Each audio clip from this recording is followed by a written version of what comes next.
I'm disappointed in every one of you. I'm sorry, I don't mean to offend you. I'm disappointed in every one of you. I kiss you on the mouth. No, I'm not cool with that. I'm sorry. One more time. I'm disappointed in every one of you. I mean, I'm dealing with degenerate animals. I'm disappointed in every one of you. Disappointed in every one of you. All right, come on. Honestly, I can't do it, man. I'm disappointed in every one of you. Let me tell you why. It's gonna be all right, Nicky. Go ahead, shoot. You just killed a fucking man. What are you going to do about it? Yeah, because you got nothing. You don't got a thing. Yeah, because you got nothing. You got nothing. I want to get out. I want to get out of this rat hole. I want to get online. I need BDA boxing.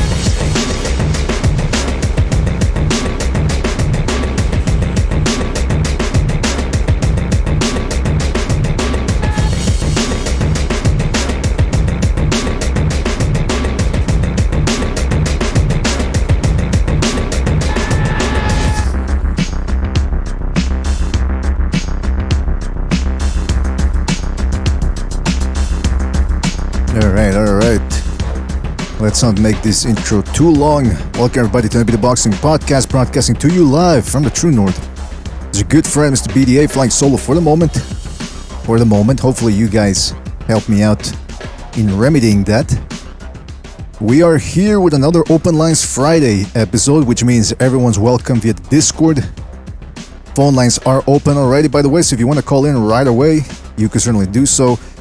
As you know, this is an Open Lines Friday, so what we do is we use the questions of the day format, where we have a couple of subjects that we throw around with a 15-minute limit so that we don't overdo it. So shout out to everybody out there. Don't forget, before we get to the fun, let's get the business out of the way. If you want to keep the gravy train rolling, you can certainly do so by donating to the Super Chat.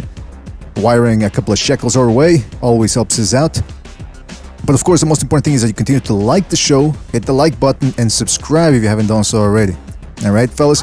Now let me remind you, let me school you on how this works. We've got the BDA Discord, okay?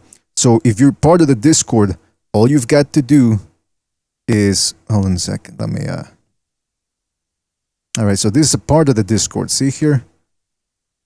And what you do is, if you're on your phone or on your PC, whatever, just slide towards the left and you will see this text channel room, and all you got to do is click on this icon, and there you are. So you should see me. I'm there now. So if you want to jump in and discuss some of the things we've got going on here, you can certainly do so. Like I said, also phone lines are open. The phone number is right there in the left-hand portion of your screen, 1-657-383-1147. If you're outside of North America and you don't want to call in and pay those exorbitant long-distance fees, you can certainly join us with the Discord. I'm also going to be posting a invite for the Discord, for this Discord room, so get ready for that as well. In fact, I'm going to invite some of the regulars here. I know Boxing Chief... he's on vacation right now, so we're gonna keep it light here. Where's Gonzalo? Why is Gonzalo not on this list? Anyway, listen, there's a lot going on.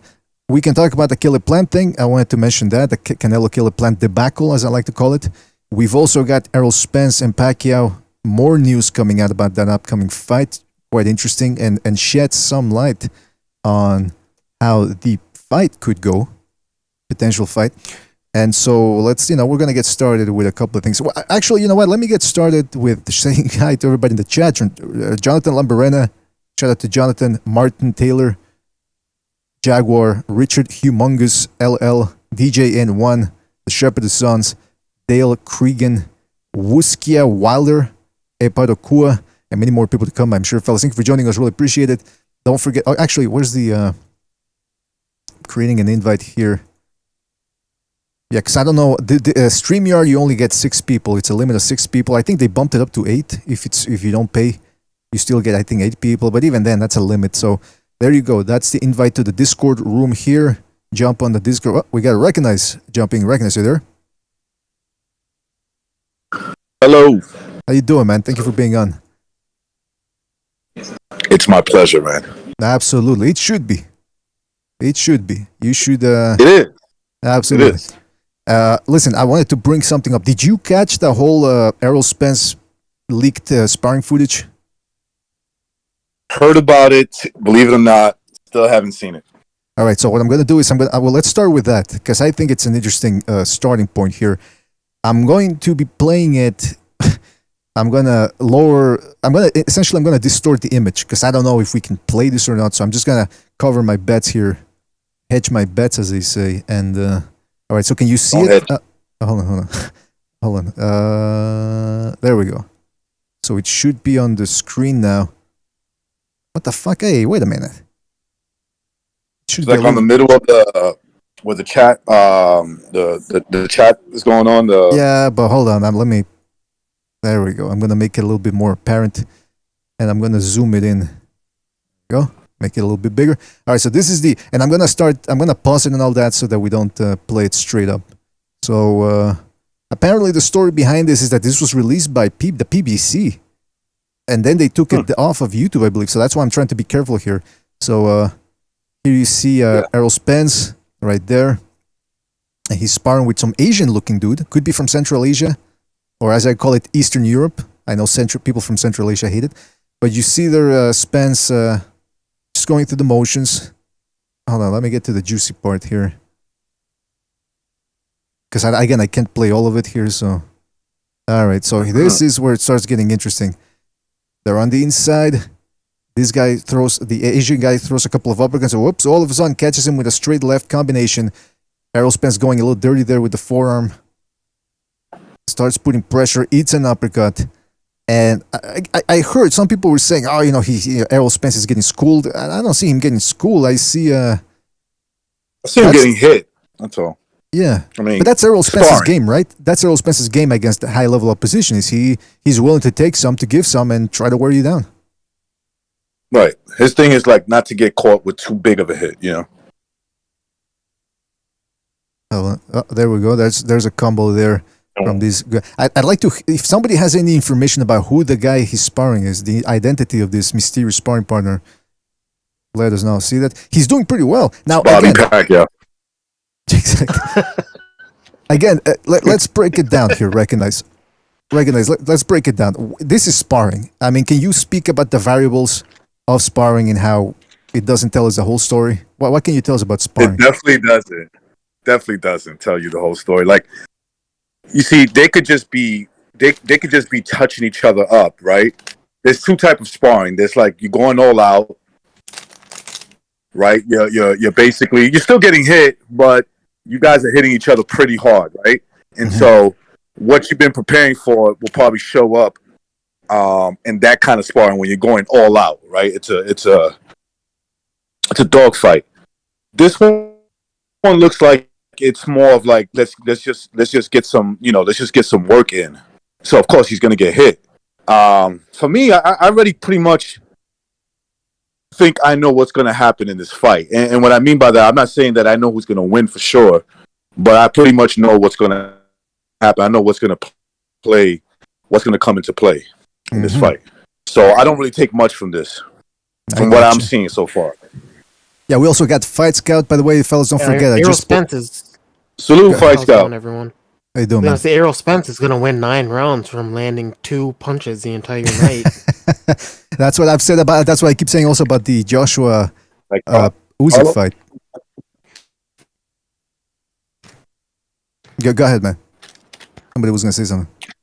No, go ahead, Fight Scout. I wasn't going to say anything. Yeah, I thought it was.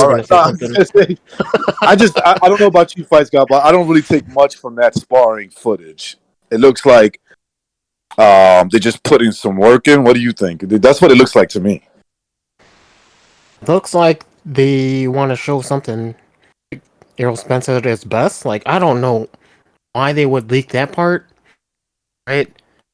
Because, like, he's obviously getting hit a lot. It seems to me like there's so many yes men in Errol Spence's camp that they can't see that he's getting tagged. If that makes any sense? Yeah, absolutely. Yeah. They're saying, oh man, look at Spence, he's looking good. So they upload it and people are saying, hey, he's getting touched up. They're like, they look back at it and they say, oops. And they just take it down. Yeah, probably That's how I see somebody it. probably spoke common sense. But again, first of all, you could use this to your advantage if you're Errol Spence. You could put that in there and make it seem as if you're having an awful training camp and assume or hope that your opponent takes you lightly. It's unlikely, but hey, stranger things have happened. Another thing I want to talk about when it comes to sparring, like just to add to what Rick and I said, guys like Errol Spence, what they usually do is, since they're the A side and they're the guys paying the sparring partners, what they usually do is they spar 2-3 rounds against one guy, and then another guy jumps in, and then another guy. So you're always sparring as the A side. You're always sparring with a fresh body in there. So we don't know the context of this sparring session. It could have just been a bad day too, or it could have been, like I said, he could have been 8 rounds in there, deep into a sparring session with a fresh guy. And that's why he's not looking as hot as you would usually expect from an Errol Spence. I mean, there's too many variables here at play, and we can't put too much stock into it. But one thing we do know is he's there to be hit. And that's the whole onus. I mean, that's right. Pacquiao looks, man, I just hope Pacquiao's not peaking too early. I don't think he is because he's so experienced in this. Pacquiao looks like he's ready to whip his ass, man. Like, that's the impression I'm getting.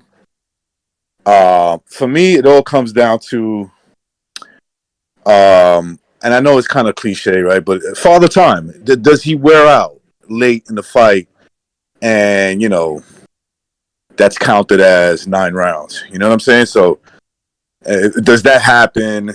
Does Spence really goes overboard with the cheating, low blows and stuff like that, and that pays dividends in the end. But if it's a straight up fight, man, I can't pick Spence if they're just shooting hands, man.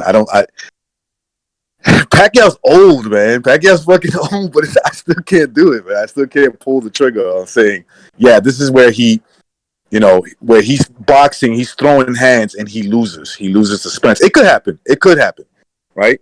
Maybe he'll find out when he starts getting touched up a little bit in the fight, that maybe he can't deal with it like he used to. But if that's not the case, for me, Pacquiao wins this fight. Easy. Whoa, all right. Well, easy. Yeah. I'll tell you one thing, He beat Thurman. Like he beat Thurman in the first 6 rounds. He washed him in those first 6 rounds. One thing that's going to be interesting is rewatching the Thurman fight, where Thurman was putting it on Pacquiao in the first round. Then he got dropped and he woke up. He says, whoa, okay, this ain't going to be as easy as I thought. And then there was a part in the middle of rounds where he tried to put his hands up and he tried to walk Pacquiao down, meaning he realized that fighting from the outside against a shorter guy wasn't going the way he planned.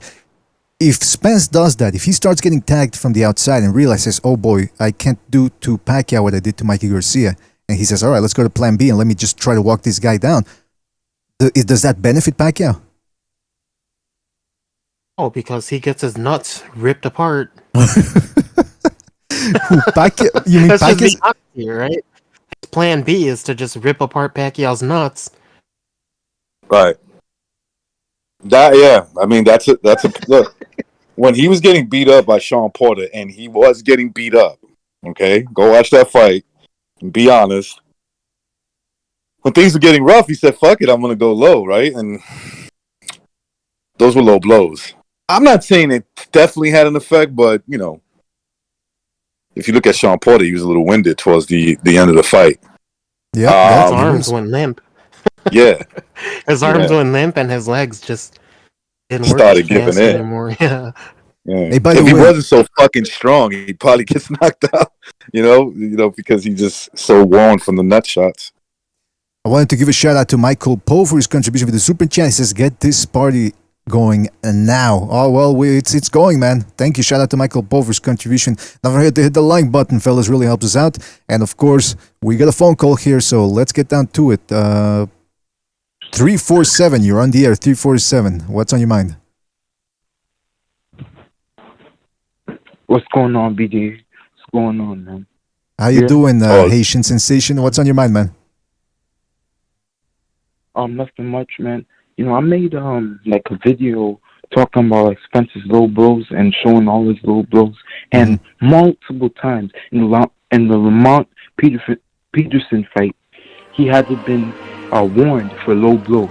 The ref was telling him multiple times, keep the punches up, multiple times. In the Sean Porter fight, I was able to make like 10 clips of him low blowing Porter. I mean, the ref did a terrible job. And Sean Porter's father said that they told him, "Oh, we can't do nothing about it. Porter's trunks are too high up." So wait, you can't. I understand, his trunks are high up, but as a ref, this guy is getting punched in the nuts, in the legs, in his thigh. I mean, you're supposed to say something about it. Well, exactly. I mean, if the referee tells him, in the beginning of the fight, and that's what the refs always do, punches here are good, punches below here, that's a no-no. So whether the trunks are high or not, if the referee designates a point as a no-no zone, it doesn't matter if the trunks are way too high or not, you can't punch him there, and that's what Errol Spence is doing. That's what you're trying to get to, right? Yes. Listen, man. Manny Pacquiao's gonna make Spence look like he did in the car accident, bro. Oh, no. That's wrong, man. Oh, go on. You're gonna think Spence just got in another car accident, bro. Oh, all right. You know what? We can't think that, man. We cannot condone. Guys. We cannot condone those type of comments. All right, listen. I apologize for that, but let me say this, man. I want to talk about AJ versus Usyk because I haven't been able to speak on it. I called in late a couple times, so I wasn't able to get on the show. So can I, give me a few minutes to talk about it? I'll give you a minute. Not a few minutes, but yeah, go ahead, please. Yeah. You just jump on the panel. AJ's gonna stop Usyk, okay? He's gonna stop Usyk, knock out Usyk. I heard, Fight Film, Special Ed, short bus riding guy. He's saying that AJ, he's acting like AJ has no chance of knocking him out, bro. No chance whatsoever. He thinks the fight is just, he's set in his mind that the fight's gonna go the distance. Bro, AJ has power, now listen, don't get me wrong, Usyk, he has very fast feet, this and that, I agree, but I think AJ's gonna knock him out cold. Oh, Anthony Joshua, he's gonna get stopped. All right. He's gonna be laying down, bro. Laying down there you have it. Ground. Asian Sensation breaking it down, saying that Joshua's gonna knock Usyk out cold. Not just the short but I think, but what, let me tell you what, AJ needs to, really let Usyk come to him. He can't be doing like what Chisora is doing because they're two different styles, two different guys, two different fighters. And AJ, I think he needs to be a little bit patient this time. Just let Usyk come to him, use that jab, and try to bait Usyk in, and and get the knockout. Rob McCracken, prestige trainer, training very great amateur, very great. So he's gonna get knocked out, and I can't wait for all these people, all these racists, all these KKK members, to cry. AJ wins. All right, there you have it. Haitian Sensation bringing the heat, saying he believes Joshua's gonna knock him out. Now listen, this fight it ain't that far off. When is it? October. So we got 2 months. September 25. Oh, September. There you go. So we'll be talking more about this fight as it approaches. And the one thing I will say about Fight Film, I remember AK Precise. I remember when he was talking about that fight, he really does think Usyk is going to school Joshua. But you got to keep in mind, Fight Film, he tends to up the hyperbole a little bit because he wants to get a reaction out of people too sometimes. So, when he tells you he's going to school him or whatever, don't, because then that's what happens. He says he goes deep in that type of rhetoric that he goes in with, and then people, if he's wrong, then people go, "Oh, you see, you were completely wrong." It's like, come on, fellas, it's boxing. Stop taking it so seriously. If a guy says that one guy's gonna win, it's not the end of the world. All right. So, well, listen, we'll keep an eye on this fight. I'm very excited about it. But right now, what we're talking about is Pacquiao. So, fellas, don't forget the link in the Discord panel here. If you want to jump in the panel, there it is. I posted on the chat again. You can also call in via the number that's on your screen. Now, I wanted to give a shout out to Michael Poe, who contributed with the super chat again. He says, you guys have a lot of catching up to do, hoping for a good show. Well, you don't need to hope, Michael. You don't need to hope. We're going to give you a good show. So shout out to Michael Poe. And shout out to Chris K, a.k.a. Undercover Asian, for his contribution with the super chat. He says, Yildirim rematch incoming. Oh, come on. King Ryan is undergoing sex change. He says King Ryan is undergoing a sex change operation in Hawaii to become Queen Ryan. And Pac-Man is going to have Duarte convince Spence to take a dive. All right. Chris K, a.k.a. Chris Cooper, with all the conspiracies there. But hey, you never know, man. Stranger things have happened. That's right. Stranger things always happen. Exactly. It's a world. To address hate and sensation, please. Yeah. Didn't give how AJ was going to stop Usyk, right? He just like played out a scenario. It's like Usyk gets knocked out and everyone's but he didn't explain how. It's weird. Well, did you expect him to break it down though? I mean, it's and by the way, you know, no. it's not. Yeah, I did. Well, come on, man. You're setting the bar too high. You're setting the bar too high. Like Precise Ride's the short boss, and he doesn't know anything. Usyk's getting knocked out. And that was like his only explanation.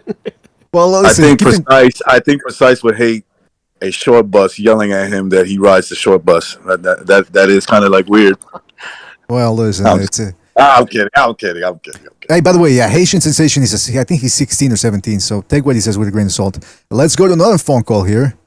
Let's go to 718. You're on the air. 718. What's on your mind? Lord, look, he's in the house, man. BDA, how you doing? I want to know your opinion on the AJ Usyk fight. How do you think that goes? Oh, man. I think it's a 60-40 for Joshua, based on the fact that I think Joshua has to do less than Usyk to get the decision.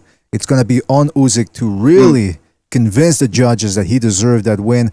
I think Joshua, being the A-lister, being one of the best, most famous fighters in the world, I think the judges, and people say, oh, you know what, you're making an excuse already. I'm telling you, is it really that unbelievable to expect the judges to give Joshua the benefit of the doubt? After 50 years of boxing, we've seen that, or more, we've seen the A side get the benefit of the doubt. Is it really that outlandish to say that? Yeah, no, he's the biggest A side in boxing. You know, you could argue, but based on AJ's style, don't you think Usyk would give him trouble by staying on the outside, jabbing him, pinpointing him with the left? What do you think AJ would be doing round by round to secure those rounds against Usyk? All he's got to do, well, I mean, I make it sound simple, but or easy rather, but it is simple what he has to do. He just has to snap that jab, like you said, make Usyk come to him. That's what most people are saying, that if he's not a Chisora type fighter, he's not going to pressure Usyk, so he needs to step away, make Usyk jump to him so he can catch him with something, and essentially throw quick jabs. Don't overcommit with the jab, because those are the jabs that Usyk is going to be watching out for. Just tap him, and those taps are going to be enough to move Usyk, especially if Usyk goes in there with a David Lemieux haircut, which means he just has to touch his forehead, and boom, the whole hair is going to move, and the judge is going to see it. Coming in bold. I already know. Going, that's why Haitian was calling him a racist, because he got all his hair off. Well, we'll call her. Yeah, I think the caller. I think that I think he stops AJ. Now, would that play out? We'll see. You think Usyk? But I'm just gonna go with what I see. I think that Joshua's been exposed many times. And I think that Usyk is smart enough to capitalize on that. The key for AJ is he can't let Usyk start winning rounds. If that happens, I believe, this is my belief. That doesn't mean that's what's going to happen. I believe AJ can't stop that, and he gets weared out. That's what I think happens. No, I agree with you. I think Usyk has a strong chance of stopping him, especially who can we really say that AJ has fought who's more accurate, especially with the left hand, which is his backhand, and the strong hand, than Usyk. Because once Usyk gets going, and after a couple rounds mid-fight, he's really able to let off with that left hand, and I don't really see any tools from AJ aside from the jab, because in the Andy Ruiz rematch we did see that jab was a problem for a shorter guy. So I think Usyk does have a chance of stopping AJ, and AJ's chin is questionable. So I agree with you. Yeah, that's a good point. And here's the other thing people are missing too, because people keep harping on the power. We already saw Usyk. Okay, he's not gonna take Joshua with one shot, but we've seen in the film analysis we did when he was fighting Joey Joyce in that World Series of Boxing, he was snapping his head back. And Joyce has a better chin than Joshua, and that was only 5 rounds. So what happens if Joshua's getting his head bobbed around and he starts getting tired? There's quit in him. There's quit in every boxer. We already know what Joshua's limit is. If he gets dropped multiple times and he's tired, he's going to pull the plug and say, you know what, let me out of here. He's got a breaking point. We don't know what Usyk's breaking point is because he's never been in that position. And it's going to be up to Joshua to put him in that position, and we don't know if Joshua can do that. All right. I think the pressure that Chisora put on... All Joshua has to do is just be in survival modes. All he has to do is just basically run. Right? That's what BD8 was saying earlier, and it's very hard for anybody to try to knock someone out who's basically just in survival mode the entire fight. That's all we're agreeing, like AJ is going to fight like. Exactly. Yep. Yeah. He might try to do the long jab, tap here and there, and it could be hard for Usyk. Who knows? It could be hard for him to stop that, get inside, and start letting his punches go where he'll be more effective, right? And he'll be away from he'll be from out of range where AJ wants him at, and then AJ has to fight. I think Usyk could do that. I definitely think he could do that, where he makes Anthony Joshua have to fight, and I think he benefits from that. Usyk, I think he benefits from that exchange. Absolutely. Hey, well, listen, caller, we got to move on, but thank you for your call. We'll catch you on the next one, all right, man? And if you feel so inclined, you can jump on the Discord. It's open panel today, so you can certainly jump in and join us there. That's right. All right, guys, thanks. All right, take it easy, man. Let's go to 267. Hold on a second. 267, you're on the air. 267, what's on your mind? Philadelphia. Hey, what's going on, fellas? Can y'all hear me? Yeah, we can hear you, man. Yep. All right, cool. I just wanted to, couple of things in my mind, but I wanted to ask a question to recognize real quick. I remember being on the hangout with him like a few months ago, with the Doom Boxing Talk panel. And one of the things he was saying is that before they finalized the fight, he was saying that it was his opinion that Joshua wouldn't take the fight with Usyk. So now that we know that he's taking the fight with Usyk, I just wonder, did that increase your respect for AJ? Because initially you thought he wasn't going to take it. So, did that increase your respect for him? Look, all we do as fans is just make a guess, right? Because remember, the Fury fight was on the horizon. I believe we had that talk when Fury, that fight was, the judgment with Wilder and him, for the third fight. Right. So my belief was, why take that? If you're AJ, why would he take that fight? Do I have respect for AJ? Of course I have respect for AJ, but he's not doing anything special. You're supposed to fight your top pound for pound fighters. Your number one contender, right? That's what you do. You fight those guys. And so, do I respect him in the sense that he's filling his obligations as a competitive fighter? Of course. Well, recognize why do you dislike Joshua? No, I don't dislike Joshua. Okay, I don't dislike him. It's just that I think sometimes they overhype him, just like they do a lot of other fighters. And I think there are better fighters in that division. In the heavyweight division, I think Fury's better. I think Wilder is questionable. I'm not 100% sure he could beat Wilder. I wouldn't be shocked if he did. And I think that Usyk is better. Wait a minute. Who's they? Who's they? Key. What do you mean? Key. Yeah. I'm not gonna go. But look, but what I'm saying is that he's got a fan base that thinks that he can wash everybody in the division, and it might turn out to be true. I don't think so. I don't think he could.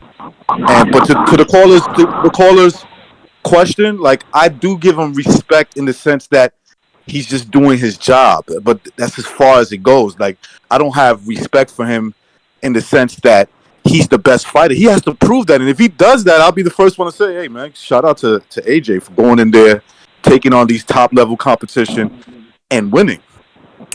Caller, what do you think? Well, I think comparatively, like, if you compare, like, you know, his resume to like a Ferries or his resume to like a Wilder, I can't say that he's doing what he's supposed to do, because we look at people like Wilder who just not forced to fight his mandatory and Dillian White, or we look at people like Ferry who, I don't care what they say, I'm not fighting Dillian White, I'll do what I want. He said that, like, verbatim. So Joshua actually fights his mandatories, like, whether they're tough or whether they're not. And I want to say something about Usyk real quick.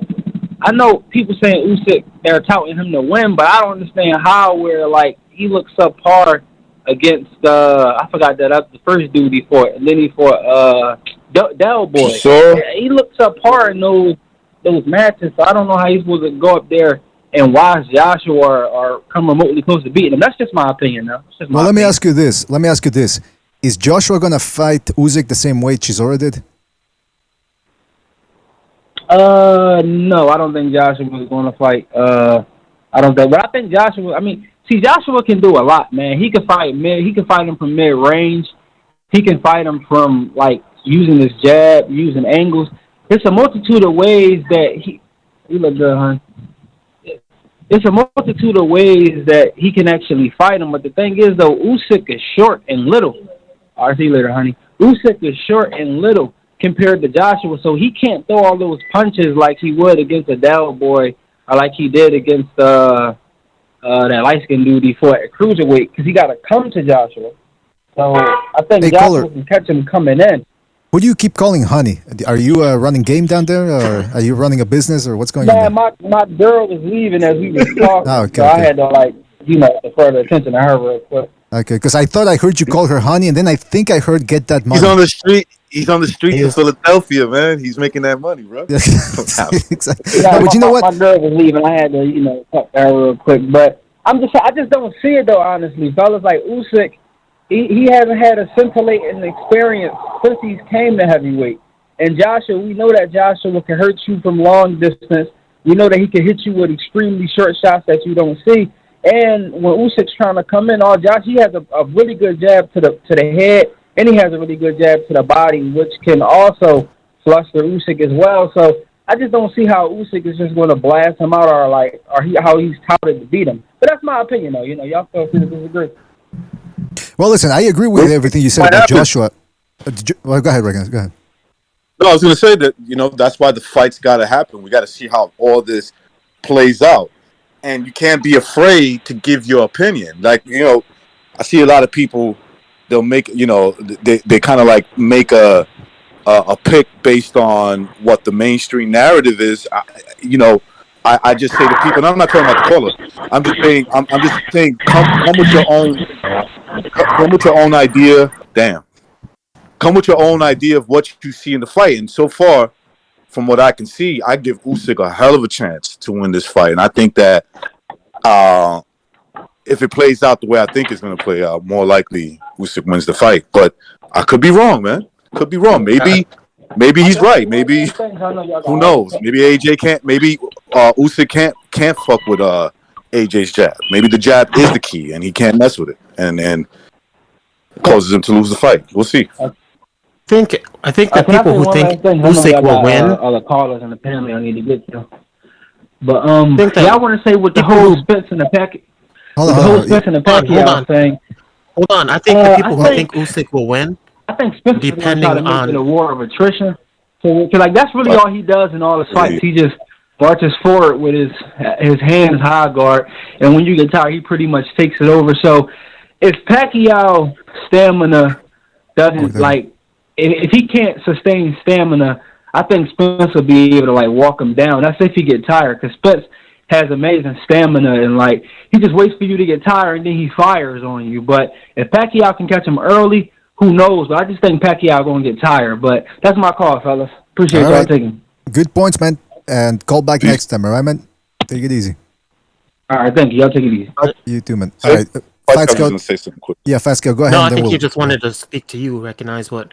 I was going to say that everyone who thinks Usyk is going to win is banking on Anthony Joshua slowing down in the later rounds and then Usyk catching him with a bunch of big shots. I think that's pretty much. Yeah. Yeah. And let's not forget, too, Joshua is pretty muscle-bound. If he wants to keep up with Usyk's pace, he's got two things he can do. One, either his economical punching is so good that he's able to make Usyk hesitant of throwing, and he shuts him down that way. Or he goes punch for punch with Usyk, and if that's what his plan is, I don't think Joshua's engine can he'd have to redline it to keep up with Usyk, and I don't think that's possible considering how muscular Joshua is. But let's go to another phone call here, because we got a lot of things to get to here. Let's go to 612. You're on the air. 612. What's on your mind? Hey guys, can you hear me? Absolutely, man. What's on your mind? Going on? Yeah. Happy Friday to everyone. Couple of rants. First is about Caleb Vanilla Ice Plant. You don't have the right to talk about Canelo's bark or bite when you have fought only Subway guys, Boots, and washed up Caleb Truax. So don't, if the Canelo's paying you your highest payday, so if he tells you to strip down and run around Times Square, you better do it. Don't come up with excuses, because you're not going to get a higher payday than what Canelo has promised to. And the second one is Tyson Fury. You clown. Don't bring in Lewis Hamilton to hide your own stupid hypocrisy. If you don't donate to the homeless, that's your problem, and people are going to throw shit on you. And the second thing, I wish Manny Pacquiao all the best, but I think Errol Spence is going to retire Manny Pacquiao. Oh, thank you, guys. Thank you, man. Nice. See, I love this caller, man, because he's always concise. He's brutal with his assessments as well. Doesn't pull any punches, and he does it in a comical fashion. Shout out to you, caller. Thank you for calling in, man. Catch you on the next one. Thank you. Take care, guys. Take care. Bye. Yeah, I want to get to the Canelo-Plant thing too as well, but we're gonna have to do it by subject here. So let me get to another call here, see what it's on people's mind. Don't forget to hit the like button, fellas. Hit the like. 570. You're on the air. 570. What's on your mind? Hey, yeah, I'm just talking about the whole Usyk Joshua thing, and some factors to consider when betting. Joshua doesn't gas out. He's pretty consistent for as long as he lasts. And, I think at this point we should believe him that he's a student of the game and can be very clinical. Now, mind you, he's not of the same caliber that Usyk is, as he has people like Canelo-Lomachenko in his corner, so they do all this crazy experimental stuff. But also for the people that favor Joshua, just remember, Usyk has a much better chin than people recognize. He ate bombs from Chisora, and Chisora starched Carlos Takam, better than Joe Joyce did. So, better than AJ, too. Something to consider. But that's a good point. That being said, I think at the end of the day, Joshua's size and skill is just going to get it done. I think Joshua's pretty tough to take Usyk's power that seems to be a little lacking at heavyweight. And I think Joshua just is technical enough and can keep up a consistent work rate. So if I was a betting man, I'd bet on Joshua. That's all I have to say.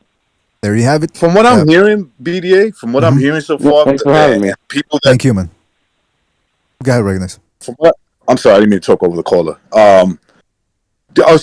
So far from what I'm hearing, when people are picking, and when boxing fans are picking Joshua, what I'm hearing is size, not skills. And so, or it's size and he has enough skills, right? That type of thing. Okay, that's fine. That's fine.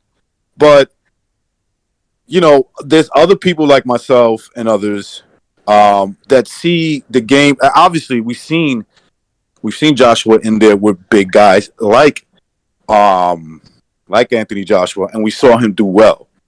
And then you add all the skills and experience. Like, don't underestimate Usyk and understanding what he has to do to win this fight, right? Like, he's just approaching this as another opponent to get, like, don't get me wrong, it's the biggest fight of his career, probably making the biggest money.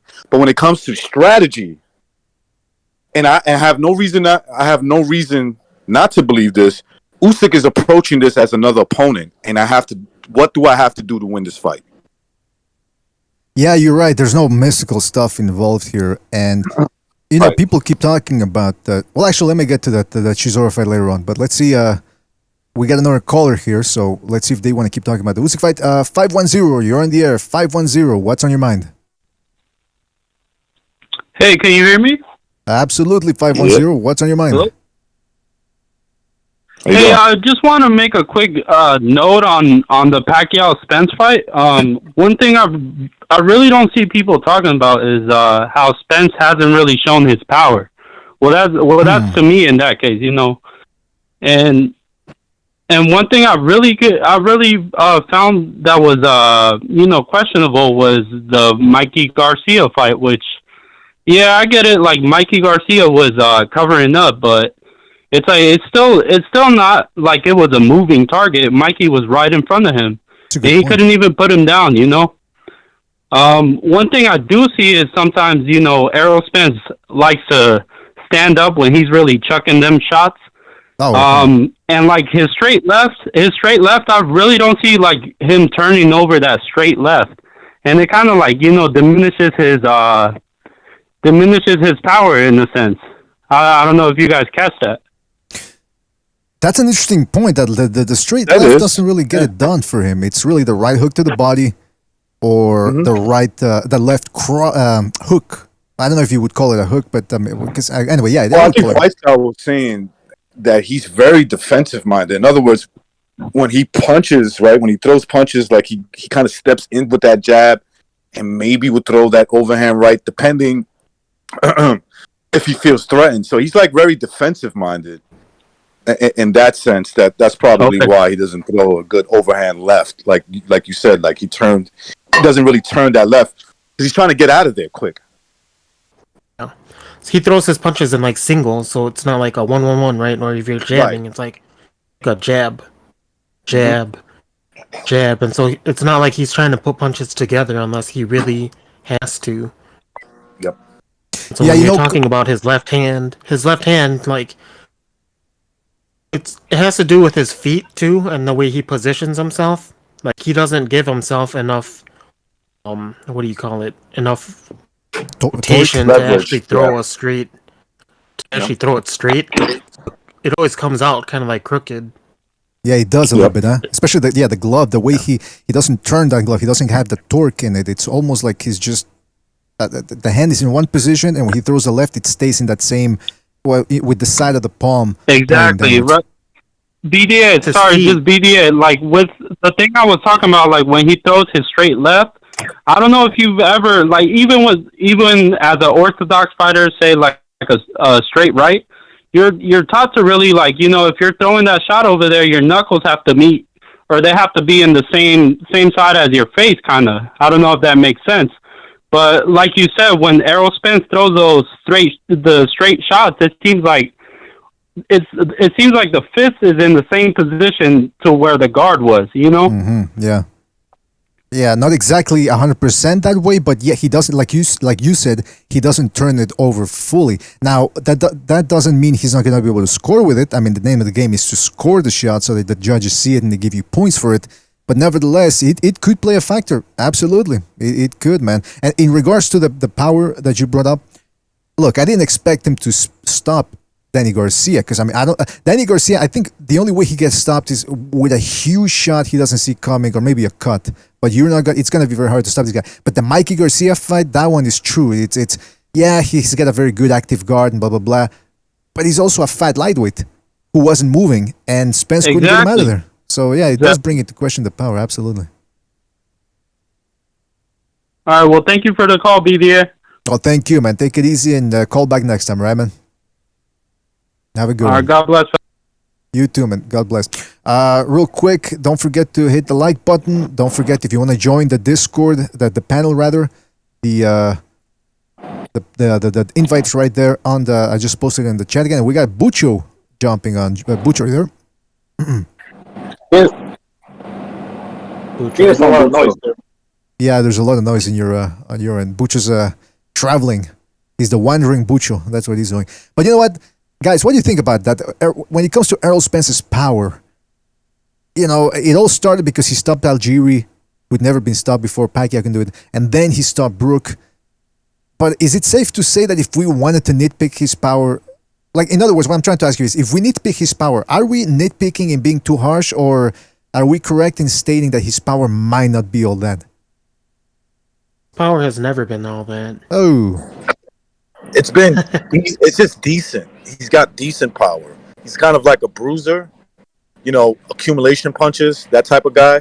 He wears you out with his size. Like, if you look at his most brutal knockouts with, like, guys much smaller than him, in most cases, like, you know, Bundu comes to mind, right? Like, that fight. Like, that guy, he just sparked him out because he was just much smaller and I believe a lot older too. But I think it's age factor is like what I think you were attributing to Pacquiao, where like the age of Bundu, like it once he got hit in the brain, he just kind of just shut out, right? Yeah. Yep. That's exactly what happened. He just shut off. And it's like you said, like you see it a lot in like the streets where like an old guy will try to fight like a young dude, and then all of a sudden he can't take a shot anymore, and like laying down, just kind of like just looking in the air. That's the key. That older guy, would have whipped his ass probably back in the days, right? When he was more or less the same age. But at a certain point, when you're older and maybe you're more worn and torn, right? You can't stand up to a guy that has decent power, you know. Maybe when you were younger, yeah, that's not a problem. But your threshold for punishment, it's a lot less. Well, that's a good way of putting it, because look, Spence to me is in the same category of punching power as Antonio Margarito. Remember when Margarito would face guys like Hercules Kivelos and Golden Johnson, and he would take him out within 3-4 rounds because he was just too overwhelming. So he could punch hard enough, but he wasn't going to take anybody out with one shot or drop him, you know, flash knockdowns, that type of stuff. That's Pacquiao's the guy who's got the speed and the power to score flash knockdowns. Spence is the type of guy that he's going to, like, if he fights a Josh Kelly type fighter or the Armenian guy there, Avanesian, that beat Josh Kelly, he can stop him. But at the highest level, when he's taking on Danny Garcias, the Sean Porters, it's going to be very difficult for him to score those type of stoppages, knockdowns, whatever. So against Pacquiao, that's the main question too. If he does drop Pacquiao, it's probably going to have to be with a single body shot or through just beating him down. But one shot, you know, like knocking him out cold like the way Marquez did, doubtful. Very doubtful. Like when remember when people were saying that, you know, it was kind of like in a joking matter, Mike Tyson would knock out Deontay Wilder now. And I'm like, not really, bro, because what probably would happen is that Deontay Wilder would hit him first and probably knock him out. The reason why he would knock him out, it's not because, you know, Tyson is a lesser fighter. It's just that he's old. You know, he's great he could fuck up. I guarantee you, Mike Tyson could fuck up like the average dude 99% of the time. Maybe he runs into that 1% that is just a little too young and too strong and might give him problems and hurt him. It's just that he can't withstand the punch that Wilder's going to hit him with. Wilder would knock him out.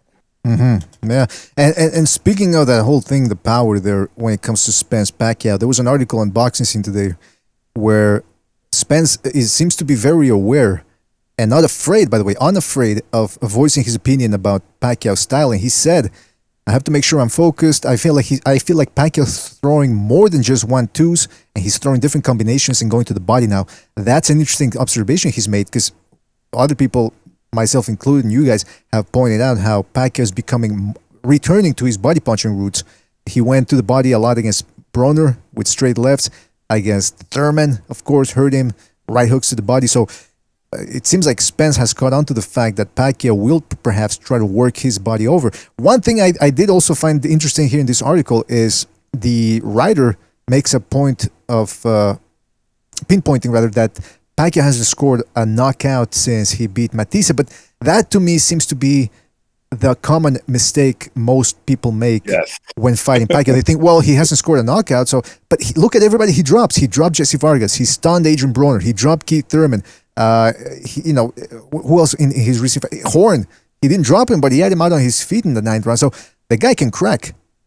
And keep in mind, too, BDA, most of these guys he didn't knock out, never been knocked out. Exactly. Yeah, there you go. Yeah, and they're bigger than him, right? So when they start saying, he hasn't looked as impressive since Cotto, right? First of all, he didn't knock Cotto out. The referee made a decision in the last round with like a minute left to stop the fight. Okay, so what Pacquiao does is he beats you into submission, right? Whether you last the fight or you keep fighting until maybe he knocks you out or he stops you. Excuse me, not knock you out, stops you. So. When I hear writers talk about that, I know he's a casual. I don't care who he writes for, right? I was like, okay, so who's he fighting that he's not stopping these dudes? Are you talking about Mayweather, the guy that never been knocked out? Are you talking about Timothy Bradley, guy never lost a fight to only lost to Pacquiao? Yeah, like we've said before, this ain't. Like we've said a guy who's 6 inches taller than him and outweighed him by 20 pounds in the ring, maybe more. Exactly, like we've said before, this ain't baseball. You can't go by statistics alone. Look, it's people do the same thing when they look at. They were doing the same thing to Pacquiao at one point after the Mayweather fight. They would go like, well, he's 2-2 in his last fight, something like. Well, wait a minute. Okay, he's 2-2, but he lost to Mayweather and Marquez. I mean, that's nothing to be ashamed of. There, he fought the best. He lost, and then he bounced back. I mean, but if you put it in that perspective of just looking at the statistics, yeah, 2-2 record in the last 4 or 5 years, whatever, it does look bad. But there's a boxing. Everybody should know boxing is not the sport where you look at statistics. You look at, in certain cases, yeah, like when you see a fighter who's fought basically nobody has a, let's say, under 50% knockout ratio. Yeah, you can make an assessment there. Like, all right, the guy's not that powerful, right? Exactly. But when you're talking about a guy who's like fighting bigger dudes than him, he puts them in survival mode. I mean, come on, man. Exactly, that's a good way of putting it. He puts these guys in survival mode. And Pacquiao, the thing is, like I mentioned in one of the videos that we did about him, he's not like the type of guy that walks you down and then gets on the inside and then resets and then walks you down again. No, he sets himself for a 1-2. So by setting himself up for the 1-2, you can circle around him. You can keep him turning. That's why you've seen guys like Mosley, what's his name, Algieri, Broner. They can go 12 rounds because they're able to keep him turning. Now, unfortunately, they can't score bunches because of that, but at least they're able to go into survival mode and make it the distance. That's why it looks bad, or you could construe it as looking bad when you look at Pacquiao's record and go, well, he hasn't stopped anybody. But look at those guys. They're younger, first of all, bigger in certain respects, and they're durable guys who get dropped within the first 5 rounds, and then they go, you know what? Let me get on my bicycle here and not engage this guy because he's just too dangerous. With Spence, when they did the face-off, you can tell that even under like the clothes he was wearing, like he was really skinny, right? You guys know what I'm talking about, right? Like, yeah, they met up and they were all suited up. You can tell that he was kind of skinny in that thing, but on off of what I've been seeing the past couple weeks, I mean, it looks like he's been eating a lot of protein. Yep. He's so he took himself down to build himself back up. Because, you do feel stronger when you start building yourself up, that feeling. And I don't know what his plan is to go into the ring. I have a feeling he plans to be in there about 160. Yeah, listen, I'm feeling strong right now. I'm feeling strong all the time, by the way, even if I'm not putting weight on or if I'm not losing weight. It's just my nature. I'm an alpha male. But when you're a guy like Pacquiao... Right, that's what I'm saying. Yeah, so Pacquiao and I share same common bond. We're cut from the same cloth, and so when I look at a guy like Pacquiao, I think you need to calm down, man. You need to calm down. Hey, come on, man. Give me that, man. Let me leave the fantasy a little bit. I'll give you that. Go ahead. But yeah, Pacquiao, I think he's supremely confident, and I don't think he's got much to lose in his mind. He's like, listen, I'm on the downside of my career. I'm fighting a younger, bigger guy. Hey, if I lose, I lose. He's lost before. He lost in the worst possible way when he got iced by Marquez, and guess what he did? Came back like nothing ever happened, and has continued to build on that Hall of Fame career. So, so he gets knocked out by like this hulkish looking Marquez, right? And like after he got knocked out, and he's like, he's got his cobwebs back, and he's like sitting down. He's like, yeah, he knocked me out, man. I want to do it again. It doesn't even bother him. Don't face him. He's just like, it's part of the game, you know. And listen, I'll come people are back trying. and knock him out. People are trying to make fun of me a little bit in the chat room, but look, you try to you're not gonna be able to rattle these strong black men. All right, so nice try, but it ain't gonna work out. All right, let's get to let's start this whole question of the day. Canadian black man. I'm a strong, confident black man. Even going with Spence's stance, right? He keeps his lead hand low, especially if you're going up against southpaw. Now, if he's going up against an orthodox guy, it might be okay because on southpaw to orthodox, no one really is going to throw the lead hook with a lot of power over the top against a southpaw. But you're going against a southpaw, like Pacquiao's straight left hand is like there all night. Exactly. Yeah. Right. You have to imagine. Spence has his lead hand down against an orthodox, but against like a southpaw versus a southpaw, it's like almost conventional. And now you're switching up the styles. His hand is just basically at his hip. It's open for that lead left. We're gonna see what happens, man. It's gonna be an interesting fight. It's less than a month away, so man, it's gonna be interesting. Oh, hold on a second. We're getting a phone call here. Let's go to 559. You're on the air. 559. What's on your mind? Yeah, can you guys hear me? Yes, indeed. What's on your mind? Yeah, I wanted to say because I noticed on Spence he has a like every routine he does, and he doesn't break it for anybody. He does it against everybody, which is he tends to.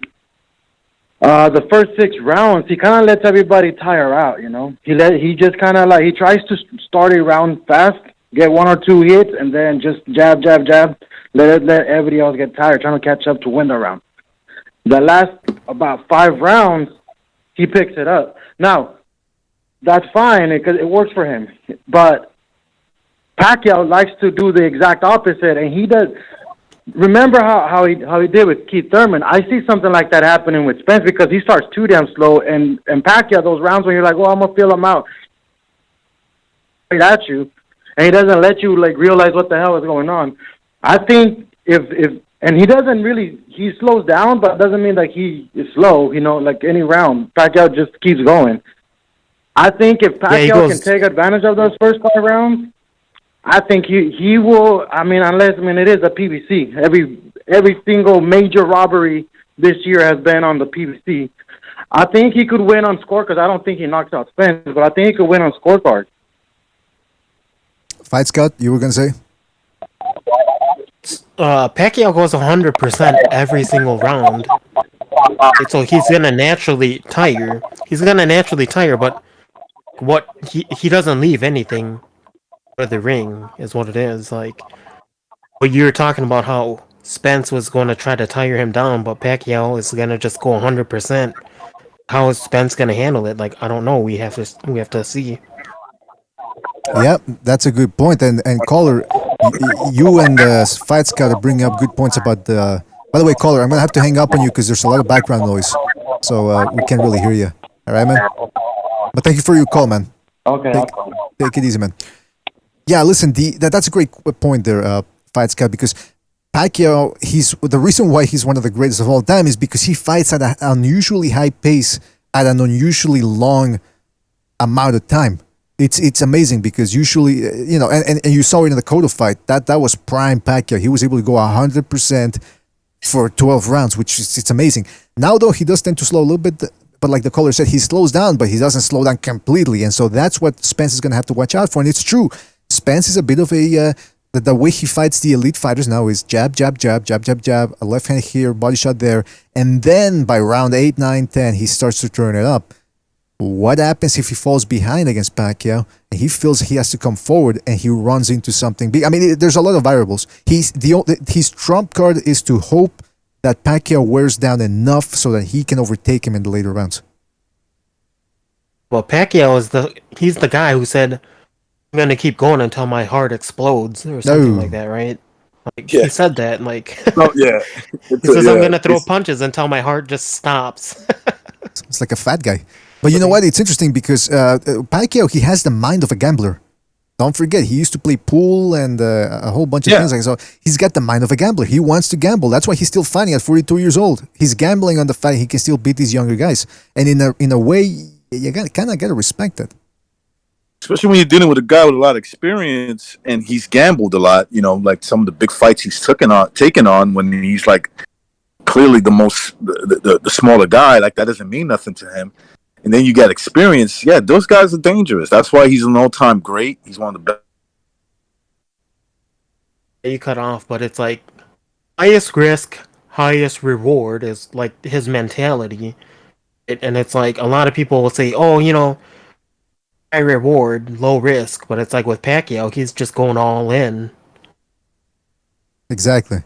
Listen, if Pacquiao would have been born in the 1940s and he would have been in the Vietnam War, because he was around his neck of the woods, he would have been playing Russian roulette. Guarantee you. He might even actually start playing Russian roulette after he retires. You never know.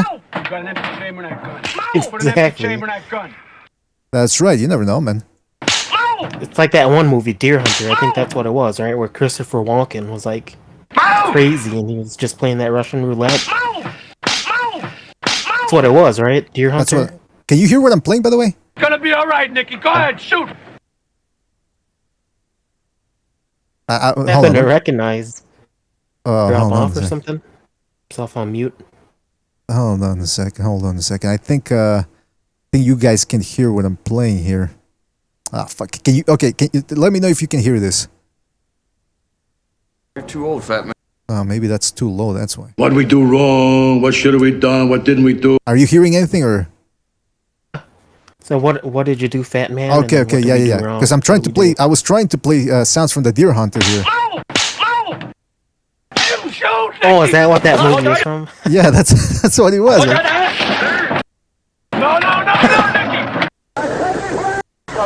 Anyway, I don't want to have Vietnam flashbacks. That was back in the day, and I want to leave that in the past. Speaking of the past, let's go to the future. Let's go to another phone call here. Let's go to 832. You're on the air. 832. What's on your mind? BDA, how do I sound? You sound fantastic, better than I do, which is a shame. But how's it going, man? What's on your mind? Hey, BDA, I'm hearing rumors that Lomachenko back December 11th, and I'm like, okay. And I'm hearing Richard Comey. Now, I enjoy watching Loma fight. I like Loma, but I'm not Lomosexual. And I think this is bullshit. Why the fuck is Loma fighting Teofimo leftovers, man? This is disappointing. And it's just a bad deal for Loma because no matter how good of a performance he has, he's not going to pass Teofimo. He's not going to knock out Comey in 2 rounds. I don't know, man. What do you guys think? I think it's the ghost of Teofimo Lopez, as in the words of Max Kellerman. Like trying to chase his leftovers, trying to prove that he can do it better. Right, because it seems like Teofimo's going to fight Kambosa in am I hearing that right? He's going to fight him in Australia, supposedly, Zealand, whatever. Yeah, so I don't know what that's about. I mean, is it, to the caller, is that fight signed or they're just talking about it? December 11th. It's a big rumor. It's December 11th. He's definitely coming back in December. But I'm like, dude, so it's a how rumor. can anybody be excited to watch him fight Comey? Not me. Yeah, because I think I wouldn't want to fight Comey. I agree. Remember they were supposed to fight in. I think they were supposed to fight in 2017, right, or 2016, one of those years, and then Comey pulled out, and so that's why Lomachenko had to fight Crolla. But yeah, I think, like, listen, the only way he can outdo Lopez is, of course, knock him out in 1 round or just completely beat him up and befuddle him for 7-8 rounds.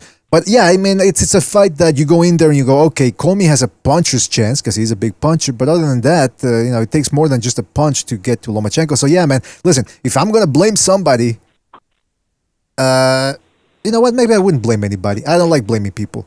It's mean. No, it's BDA, I will blame fucking Bob Arum. Fuck Bob Arum, dude. The Bob father. He's got 5 years left to live, and instead of putting badass fights, he's putting shitty ass fights, man. And you know. What the fuck? That's a good point. That's a good point. I mean, the Bob father is the one that 5 years left to live. I mean, look, he said he told BDA. Oh, seriously though, BDA, and especially to recognize it. And Fights got everybody here. If you had 5 years left to live, wouldn't you just burn your money and put the best fights? Fuck it, who cares, right? Instead, he's making Lomachenko fight fucking Comey, dude. What the hell?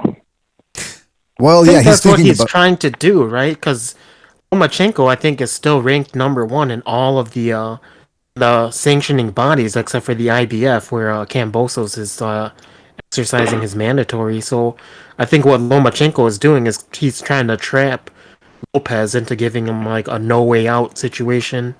Yep. Yeah, that's what it sounds like. I just don't like the fact that Loma. He's too good to be fighting B-level lightweights, bro. He's got to fight. He could fight junior lightweights too. He could fight Valdez. He could fight. I mean, I know he's signed, but he could fight Shakur. He's got so many options. I think Haney's like a free agent. Why is he fighting B-level lightweights? Well, first of all, Devin Haney's not going to fight. He's not.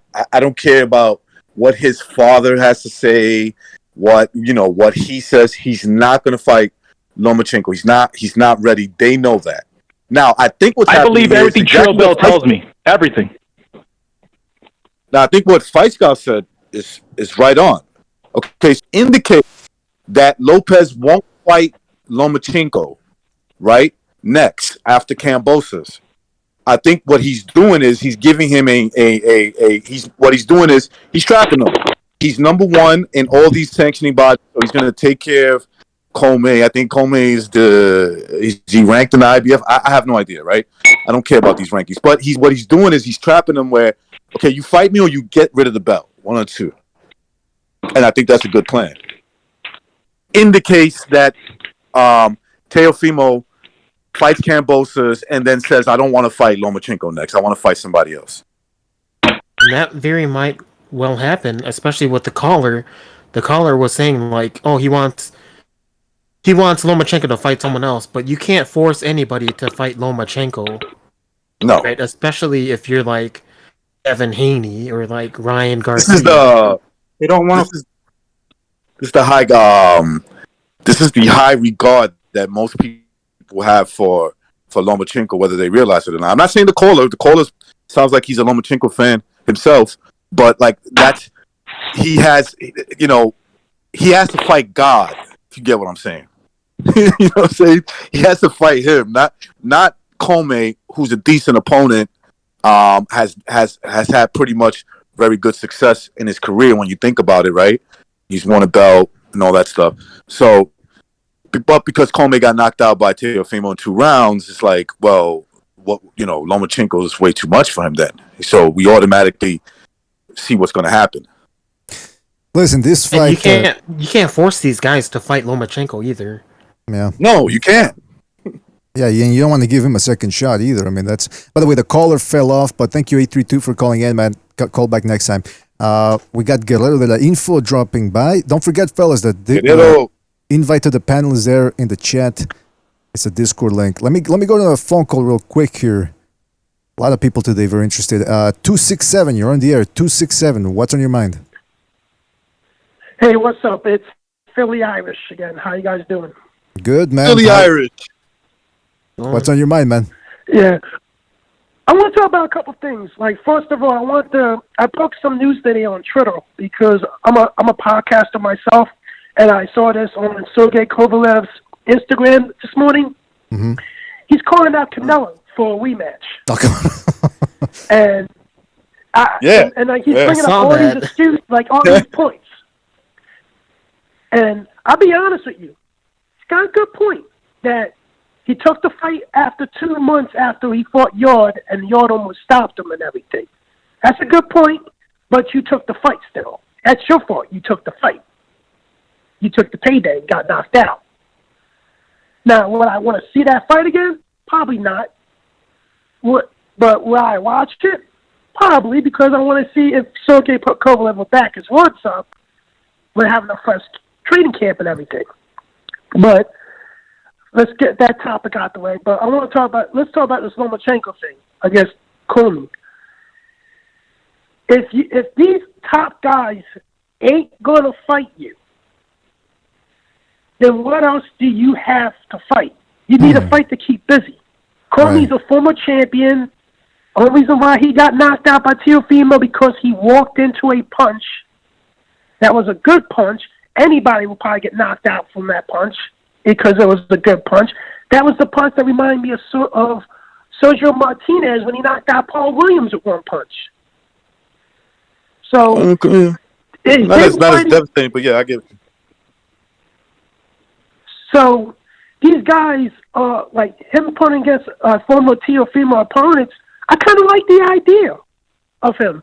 Let's see how Loma does with these guys, because he's a legitimate lightweight. These are actually bigger guys than Lomachenko. And like the Nakatani fight, did it worse? He beat the living shit out of him, worse than Teofimo did. And then I saw somebody talking about the Manny Pacquiao or Spence fight and everything.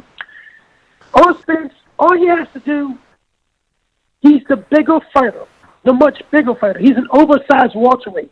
You need to put your power, you need to put your sides on, you need to oppose your will the whole time in that fight. Keith Thurman didn't do it, and you see what I got him? That should have been Keith Thurman's strategy against Pacquiao. You're the much bigger guy. You need to keep walking him down and everything, because Pacquiao's not good backing up sometimes. And Spence is a hell of a good fighter, and I expect him to win the fight. Fellas, what do you think about? about Manny Pacquiao, I don't understand that. Oh, you could. I mean, Pacquiao gets reckless, but yeah, I mean, listen, good points. But we still got to wait for the fight to happen and see how that plays out. Because people are not really looking at it from the point. They're not even mentioning it, and I think I might as well mention it because because Manny Pacquiao is a 42-year-old guy that's been inactive for 2.5 years, and he's facing a guy that's literally could be a 160-pound fighter now in Spence. This guy needs to walk him down and stay on him for 12 rounds, or stay on him enough until he stops him. That should be his strategy. I hope he does. Yeah, and that's a good point. And if he doesn't, he's likely going to lose. And I'm sorry to cut you guys off. No, that's okay. That's all right. I apologize for that. That's all right. Well, listen, we got to move on, but I'll address your points because you raised some very interesting dynamic here that I want to address. So thank you for your call, Jimmy Irish, and we'll catch you in the next one, right, man? All right, thanks. Take it easy, man. Yeah, listen, about Errol Spence is in a bit of a lose-lose situation because he's fighting an older guy. And if he beats Pacquiao, some people are asking, well, are you going to give him full credit or are you not going to? Listen, Pacquiao's an all-time great, but he's also an old fighter. So you can only give Spence so much credit for beating him. He's not beating a prime Pacquiao here. So you cannot say, well, now Errol Spence is the best or whatever because, he beat Pacquiao. Yes, Pacquiao could be the best welterweight right now because he's so good, even at 42, but it's still an old Pacquiao. So Spence, the only real way he gets a gold star here is if he beats Pacquiao up for as long as the fight goes and he stops him. Anything less than that, he's going to catch crap, just like he did to a certain extent against Mikey Garcia. Real quick, let's go to another phone call here. And by the way, fellas, don't forget to hit the like button, please. Hit that like. Let's go to 773. You're on the air. 773, you're on the air. What's up? Happy Friday, boys and girls. How y'all doing? Oh, it's Kevin from Chicago. Kevin, how you doing, man? Pretty good on this Friday afternoon in Chicago. It's starting to cool down. It's not too hot like it usually is, so that's good news. That means like 20 people will be shot today. Go ahead. Come on. Now, wait a minute. I'm just kidding. Come on, Kevin. You know I'm kidding. Probably more, man. Probably more. Who we got in the panel? I just tuned in. We got Bucho, BDA. We got Recognize. I heard Recognize. We got Fight Scout, got a little info, and Jimmy, a.k.a. Jimbo, dropping by as well, man. Jimbo. Jimmy Crack Corn, and I don't care. Jimmy Crack Corn, and I don't care. I Now, think I'm right into it. drinking started early for Kevin there. Go ahead, Kevin. What? Yes. Canelo-Plant, Canelo Alvarez. Talk about it. Let's see. What you think with the Canelo-Plant thing is, and Canelo Alvarez, most people sell their soul when it comes to Canelo Alvarez. These guys are just happy to be there. They're happy for the payday. Like, they're happy for the red panty night. In the words of Conor McGregor, just let me get that red panty night, and I'm set. All my hard work is paid off. And now you see what happens afterwards. Someone like Billy Joe Saunders, what happens? He's retired now. He's done. Kovalev, what happened with Tim? He's done. Some of these guys, they're just happy to get the payday. I like what Canelo-Plant did. He's playing hardball. He's got what Canelo wants, and I like that. So, he's not selling his soul. He's playing hardball. How many fights has Canelo-Plant got? Not many. 20 fights, maybe? 19, 20 fights? Yeah.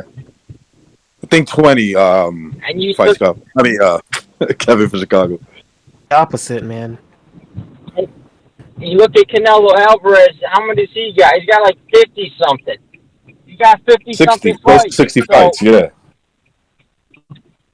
So my point is, Canelo-Plant, if he goes in there and he gets destroyed by Canelo Alvarez, that's going to be a big lump in his career. This is boxing where undefeated matters big time. And if you go out there and get destroyed, your career is pretty much kaput unless you really make a comeback and beat some big names and prove yourself. This isn't like MMA where you can take a loss, you can come back right away, get a big fight, and you're right back in the mix. If you take a big L, get hurt badly, you're done for. People write you off. You're put on the back burner. You got to fight 3, 4, 5 more times against big, high-level competition to redeem yourself.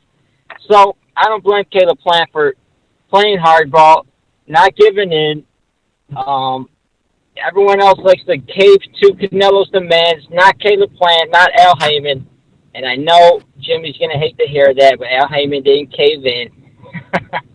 What you guys? But Kevin, Kevin, I got to be honest with you. Everything you're saying is factually incorrect. That's not how it went down. Wait a minute. I was just gonna say. That's not how it went down. What happened was they lied. First off, don't you think it's convenient that their lackey, their gimp, fucking Coppinger was right there within hours, the pre-recorded fucking Canelo-Plant fucking interview? And let me establish something right away. Canelo-Plant, the only thing he complained about is what he conceded to. He didn't give Canelo anything. Canelo told him what he wanted. There wasn't nothing. He didn't have the option to give it. Now here's the sticking point. Like I knew it was from the rip. Remember how all of a sudden they were making videos? Oh, fucking Canelo won. PBC's giving in. They're offering him a one-off. Remember that was the huge narrative 2 weeks ago that the PBC gave in and they're offering Canelo a one-fight deal.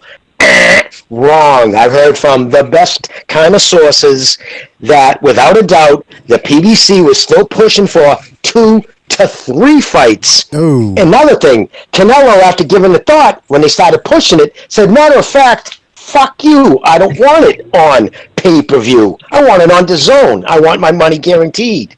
So now you have to pay me. I don't want to wait because, you remember, it's 40. We're offering him the highest payday. None of bullshit. They were offering him $40 million if projections of everything they're saying lined up. Ticket sales, pay-per-view sales, all that. Then he was looking at 40. Nothing guaranteed like DAZN. He gets his check before he steps in the ring. He's not dependent on pay-per-views and piracy. But even if Canelo was going to give him the one time, supposedly he's like, fuck it, I'll do the one-time deal. We'll go over to the PBC and grab the belt. But Heyman would not get off the multiple fight thing. That kept holding it up. And it wasn't fucking, and it was Canelo who said, Bafangu. Fuck off. I don't That's need you. interesting. Now that boy with his integrity, not giving in, is going to get knocked out for $700,000 and live in a bedroom walk-up instead of a $3 million fucking mansion. And he's never going to get that fight again. And he just blew it away. And he didn't just blow it. He was listening to Heyman. Heyman was, because listen, Fox released their fucking, did you see Fox finally answered Errol Spence's request of, come on guys, release your fucking dates? Did you see they released the 2 dates they have on regular Fox? I don't even recognize any of the fighters involved besides Spencer, but the guys fighting in the mains, I don't even know who the fuck they are. That's how garbage it is. They put on 4 fights earlier in the year. They're supposed to do 12. All right, so, and that contract ends with Fox September 22 of next year. So obviously the fucking Fury Wilder debacle, which what it was to Fox, because they didn't make anywhere near the money they were promised, ruined their relationship with Al. Al then turned around, gave him a fuck you, put on one trash event after another, finished last in every conceivable fucking metric as far as Nelson ratings, and continue to give him shit. And he was promising him that he was going to deliver Canelo, and he didn't. He thought he could fuck around. So anyways, I just want that to be put out there. See, the difference is with Bob, I know he pisses off people, that pisses me off sometimes too, but he's transparent. If you read between the bullshit, a lot of times he's letting you know what's up. But when you get a guy who thinks so little of you that he's not even going to give an interview, there's no transparency coming out of there. They're telling pay-per-view providers not to release the numbers because we'll have a fucking slacky. That guy, Mike Hoffman, I have no respect for that dude. I know he's just a writer that should be so harsh, but I don't. But anyways, that's my rant. Jimmy, Oh yeah, Kovalev. By the way, Kovalev isn't done. Kovalev's now right now as we speak, shucking for position to fight Canelo again. Did you guys know that? Yeah. Hold on. We were talking about that. It's gonna probably happen. Fellas, let me just resolve this with Kevin, because Kevin's still on that. Kevin, last thing, and then we gotta move on. All right, Mike? Kevin, go ahead if you want to respond to the Ramblin' Ronnie. Can I call you that, Jim? Ramblin' Ronnie? Don't pay no mind. You made some great talking points. about, man. But at least if I'm rambling, at least I'm telling the fucking facts. Yeah. Okay. Seemed as though both sides were ready to fight. Let me hear my point is this. Well, you think let's see Caleb-Plant goes out there, gets destroyed by Canelo. His career is kaput, man. He's gonna have to claw his way back up. Now you're saying if he for goes $10 million, you don't think Kev, you're leaving that out for $10 million, bro. Fight Daniel. Hold on. You don't think he can go and fight Daniel Jacobs and make $750 million, whatever it is, and get a good payday? Not put it this way, brother. His highest payday, Kevin. His highest payday was $700,000. That's been his highest. So at best, he would probably see $1 million to get knocked out by Benavidez. That $9 million is gone. That's money he'll never get back. Just the way Broner will never get back the $25 million that's been left on the table from him turning down Rock Nation. Just like the $42 million that's still on the table that fucking Wilder walked away from DAZN 2-fight offer. Now, Heyman sucks, bro. He could fight Daniel Canelo Jacobs, actually isn't. and that's a big payday. And that's a very winnable fight against Daniel Jacobs. I mean, he doesn't have to fight David Benavidez. He can go in there and fight someone like Daniel Jacobs. He could even fight someone like Gabe Rosado after his. Daniel Jacobs is on the DAZN. And you think they're going to pay him? If he fought Gabe Rosado, they'd be lucky if they gave him half a yard. He'd probably get 500 G's. He's never going to see that $10 million. I don't give a fuck what he does. He could die, get reincarnated. He ain't never seen that $10 million. Hey, well, all right, Kevin, jump on that, because we got to move on, man, because I want to give everybody a voice here, but jump on the Discord if you get the chance. All right, Kevin? All right, brother. Take it easy. Take it easy, man. Yeah, Jimmy, I wanted to address that whole Caleb. So essentially, you're saying the Caleb-Plant thing, it's done. Canelo's saying you're too much trouble. I'm going to move on to something else. I was told that Canelo was pissed. I knew it was the DAZN. Listen, they already agreed on all the money, right? There was already said, yeah, 40K. Even Canelo's people said, yeah. And Eddie Hearn, read between the lines, too. One of the last things in his interview last night, he says, I'm not going to talk about, what Caleb-Plant said, but he let them know, known as he was kind of potting shit about, we wanted it on the DAZN. And that was a sticking point. But it wasn't just that. The thing what was really creepy was they went out and made a big deal. All the LDBC were making videos. Oh, Canelo got what he wanted. One fight deal. What's the excuse now? Come to find out, it wasn't that simple. It was one fight deal plus another one, and then they were trying to tie him in for 3. There's just no way. Come on, Heyman wasn't going to let him walk into fucking PBC Isolation Island, beat the fuck out of one of their guys who actually has a belt that's not a Jerry belt, and then fucking leave. That wasn't going to happen. It's never happened before in the 6 years of that fucking dumpster fire's existence. What made anybody think it was going to happen now? Well, let me give you a glimpse here of what Jimmy said. Well, first of all, Heymanites went on Discord, Twitter, and he said. He put this article from Mike Coppinger, who says Canelo Alvarez's longtime goal of becoming undisputed is further from reality than ever since he won his third 168-pound title. Delivering Canelo to Fox would have been a coup for Heyman, whose 3-year deal with the broadcast platform expires later this year, but includes a network option for a 4th year. So again, what they're trying to get at here is that they were betting on the Canelo fight to sort of use that as leverage for an extension. And then Coppinger goes, bingo. A self-professed gym rat, talking about Canelo-Plant, the Nashville native possesses one of boxing's best jabs, which very debatable, by the way. He also owns lightning quick hands and excellent footwork to go along with a powerful frame for the 168-pound division at 6 foot 1 inch tall. What Plant has lacked, though, is top flight opposition. So there is some truth to what he's writing there. And then Jimmy, I'm going to have to admonish you for this type of language, by the way, but you came back on Twitter and you said, Mike, you should have called Canelo an asshole and saved yourself all that typing. And I know it's not a big coup for Heyman as getting Canelo on Fox, but his guy getting hired by ESPN ain't all that bad. So, Jimmy, we stick to with you. At least, listen, you're consistent, man. You've talked about Coppinger, I don't know how you say his name, but, he's been the PBC's mouthpiece, it seems, and he's not failing the PBC in this instance. He's still going forward. Within hours of releasing the news, the fight is dead. He has a so he already did the interview with Canelo-Plant. So he was like, probably called the same time he was fed the information from the PBC. Listen, get Canelo up on the phone because, hey, we're going to cost this kid $10 million. Let's at least try to save the beating he's going to get on social media. That was a strike while the iron's hot. Jump out in front of the story type thing. But if you read the language and you see what all that fucking, all right, put it this way. One of his big sticking points, Canelo-Plant said, wait a minute. So if I get injured, you get to fight anybody, but at the same money. But if you get injured, I fight a replacement, but I don't get the same money? What? Go, you irrelevant shitbag. It wouldn't be a fucking pay-per-view if he was just you. He's carrying the whole fucking thing on his shoulders. It's like, dude, are you kidding me?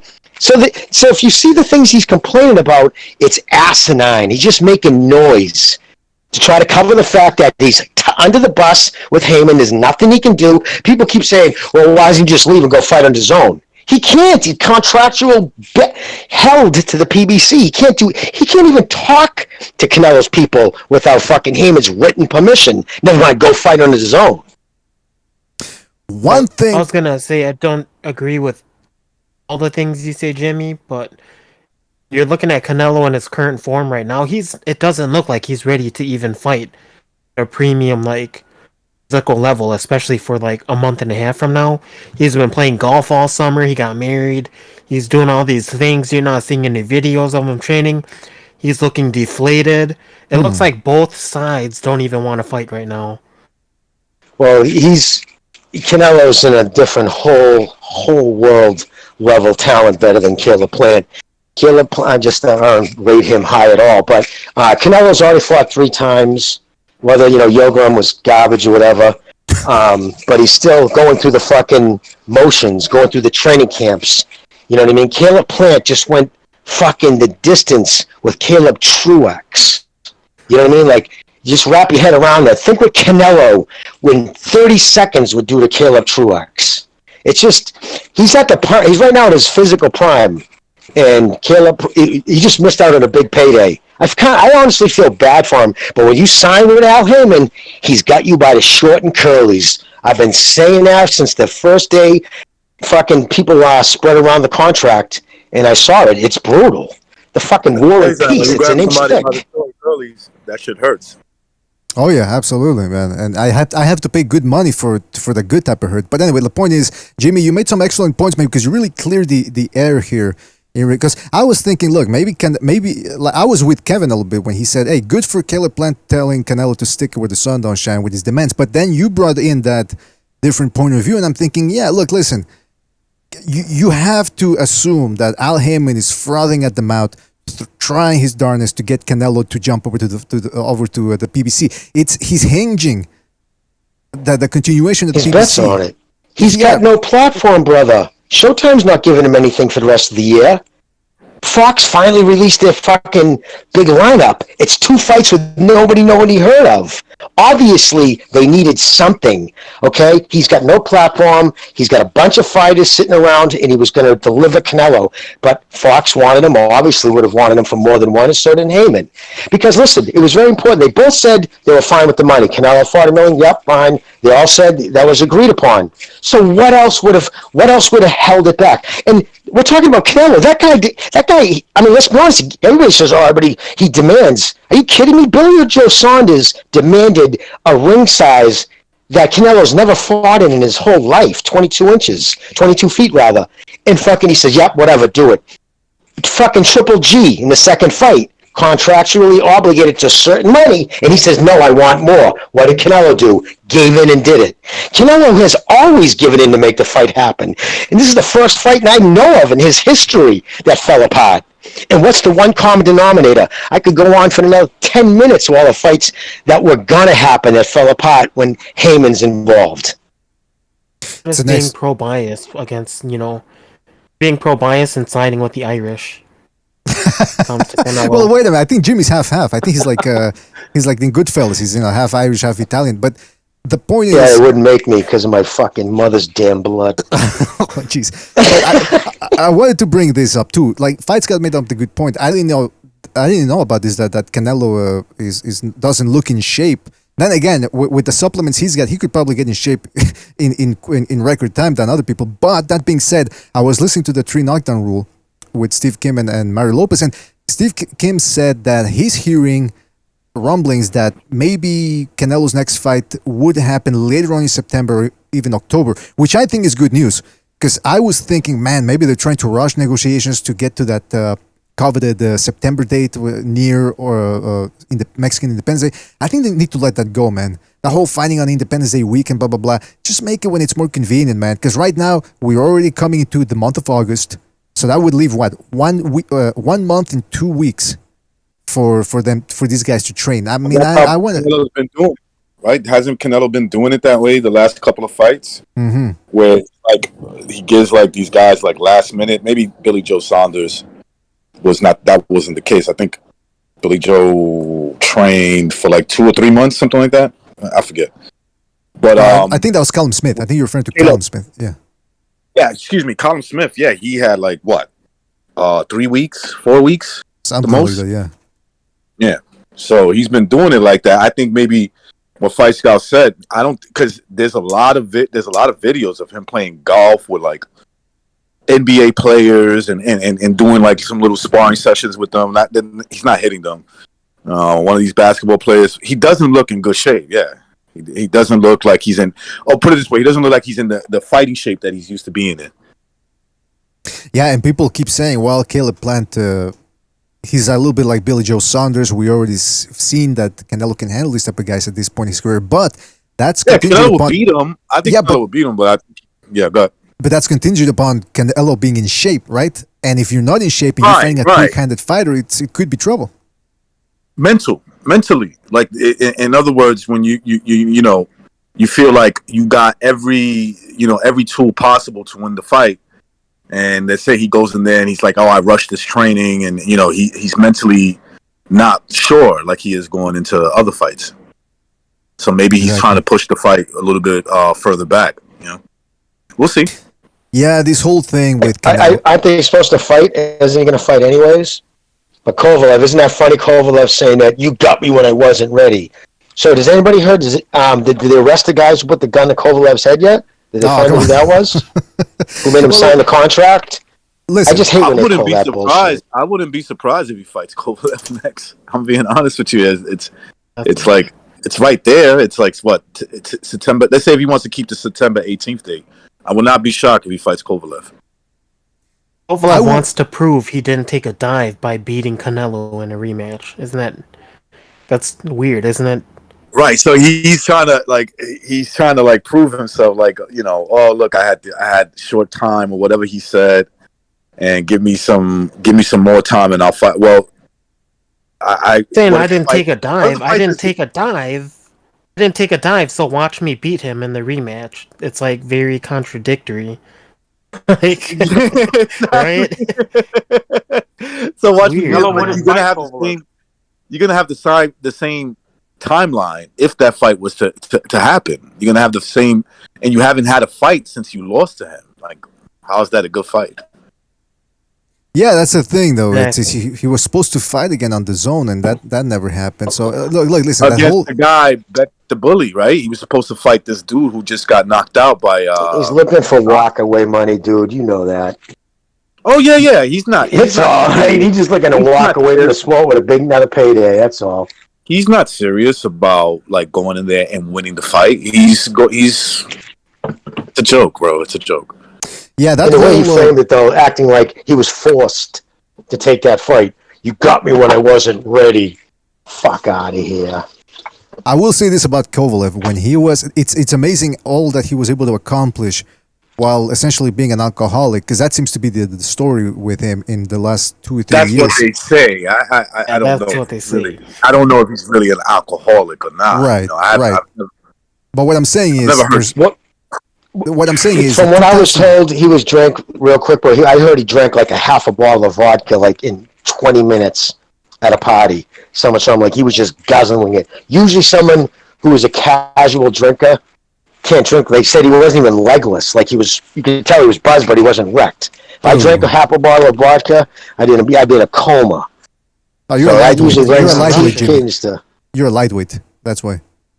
You need to party with me, Jimmy. I'll get you up to speed. No doubt about it. Yeah, I can't.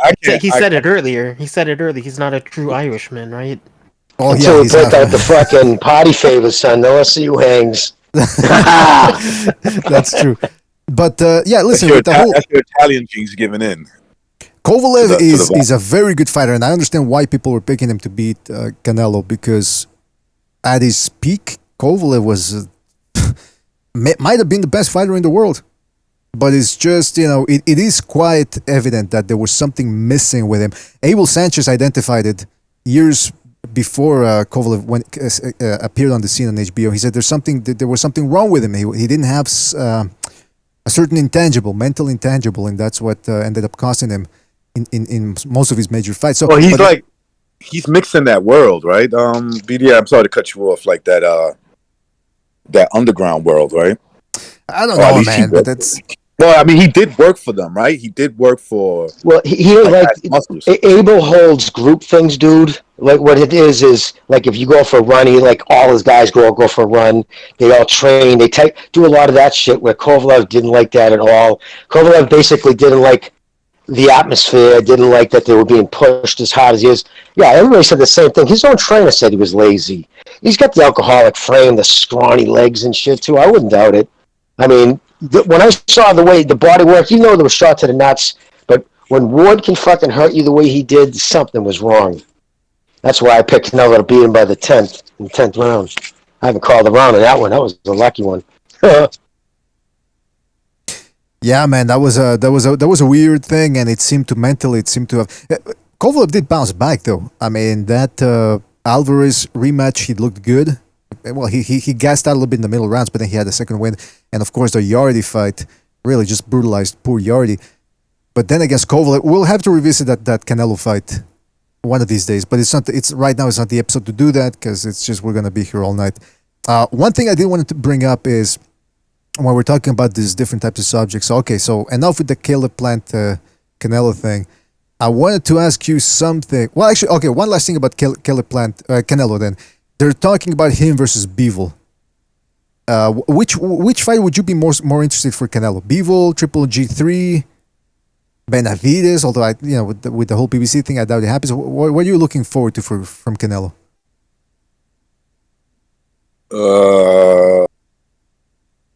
Probably a real fight. That's it. No, I'm kidding. Yeah, Bivol, if he's given enough time, I would like to see that. Is Bivol in training right now? Is he training for anybody, or what's the deal with him? I don't want him to catch Bivol, last minute, and Bivol's like not in training camp already. You know what I'm saying? Because that could favor Canelo. But then again, Canelo's not in good shape. But yeah, I would say Bivol. I would like to see that fight. He doesn't want to fight Triple G, so forget that. Triple G's working on what's his name? What's the fucking Japanese guy's name? Damn.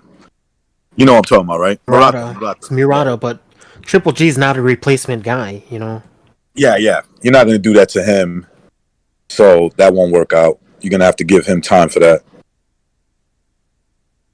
It's hard to say who can even fight Canelo at this moment. It's going to be like a really crappy fight. Except for Kovalev. Kovalev is the perfect opponent, I'm telling you. Well, I would love to see him fight Benavidez, but I'd like to see Benavidez clean out a couple of the PBC guys first. But it'd be the same situation. He would want him to fight more than one thing. But I really like Benavidez. I think he destroys Caleb-Plant. That's the fight I want to see, Jimmy. Benavidez, and forget this fucking Canelo shit. Put them to fight each other, and then take it from there. See what happens. I mean, what does Al Heyman have to fucking lose? They're both under him, right? Well, that's what I mean, dude. He can't even make the fights with guys under him, for Christ's sakes. They should have been focused on each other. They should be more focused on each other, and then positioning themselves for a big fight. Look, I know when Canelo calls, when he comes calling, I can't blame people for being like, yeah, man, I'm fucking interested in that fight, Hell yeah. Life-changing money. You know what I mean? It's life-changing money to fight him.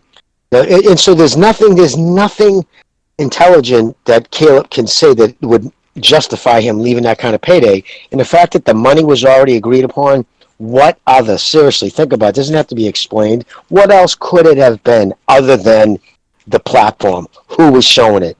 Who had the rights to it? No, it's not really Caleb-Plant fault, other than that he signed with Al Heyman. With Plant, exactly. If I'm Caleb-Plant, I don't give a fuck whether Canelo signs a 3-fight deal with the net. I'm exactly. I'm more interested in the money. It's the socialist, dude. It's the fucking regime, not the individual over there. Seriously. Yeah, I don't care. So I don't think it's Caleb. I don't think Caleb-Plant is ducking the fight. I think Caleb-Plant, because of the situation that he's in, if he's talking bullshit, it has to do with Al Heyman. But him personally, he's like, yo, dude, I'll take fucking $7 million. That's fine with me. I mean, that's 10 times more than I've ever made for one fight. Oh, yeah, I'm sure he's not talking it, dude. That's life-changing money. Absolutely. Yeah. I'm sure he would do anything to get that fight. But Heyman, I hope when this all comes out, when in another thing, no other fighter has to sign but PBC fighters, the non-disparaging clause. I hope when that finally goes away, he can come out and say, yeah, man, I was pissed that because my promotion wanted more fights with him, they cost me and my family life-changing money. Oh, dude, that would drive me. He'll be 53 in some bar drunk. Ronnie Heyman, living in some shithole. I'm sorry, I'm just joking. No, I mean it's true though. I mean it cost him a big fight, man. This is Caleb-Plant in a few years. I could have fought Canelo, right? That's like his whole life story. Could have fought Canelo for life-changing money. No, but you know what he's gonna do, right? Say it again? You know what Caleb-Plant from now on, he's going to keep saying, oh, Canelo avoided me. He never gave me my shot, blah, blah, blah. It's good publicity. Yeah, it is. It's like, if I was him, I'd probably do the same thing. I mean, people probably read into it and be like, get the fuck out of here. But whatever. Maybe there's some people that are like, yeah, he did duck you, son. He did duck you. You guys gave him everything. He still, whatever, right? But in reality, it's just like, look, you're the missing piece, and your dude, the guy that's basically your advisor, is costing you, anywhere from $7 to $10 million. And I could see him sitting at the bar, 20 years down the road and being like, man, I has to make fucking $10 million. Yeah, there was definitely 10, brother. Even Canelo's people said they agreed to 10. So he was going to get 10 plus a slice of the pay-per-view if they had it on pay-per-view. I would assume it would, but maybe they were capping him off at 10. Either way, think about it. The highest he ever made was 700. That's what, 70%? I don't even know the percentage, how many times more it is. That's crazy. Well, now so Al Heyman gets about 15% of his purse, 15%. Right? Yep, 15% so of his purse. $1.5 million. Now he gets to fight Anthony Durrell for that's great. 800 grand or something. That's probably what's going to happen. I mean, that's who it's going to be. I heard that's who it's supposed to be. He'll probably end up fighting Anthony Durrell. Nobody gave Caleb-Plant much of a chance against Canelo anyway, right? Exactly. Nobody was saying, this is the guy where it all ends for. Did. Hey, by the way, I don't know anybody was picking real him, quick. but that's just me. Real quick, we got somebody new here coming on the Discord. I don't know who this is. Proud HR Vet. Are you there? Yo, what's good, man? What's good?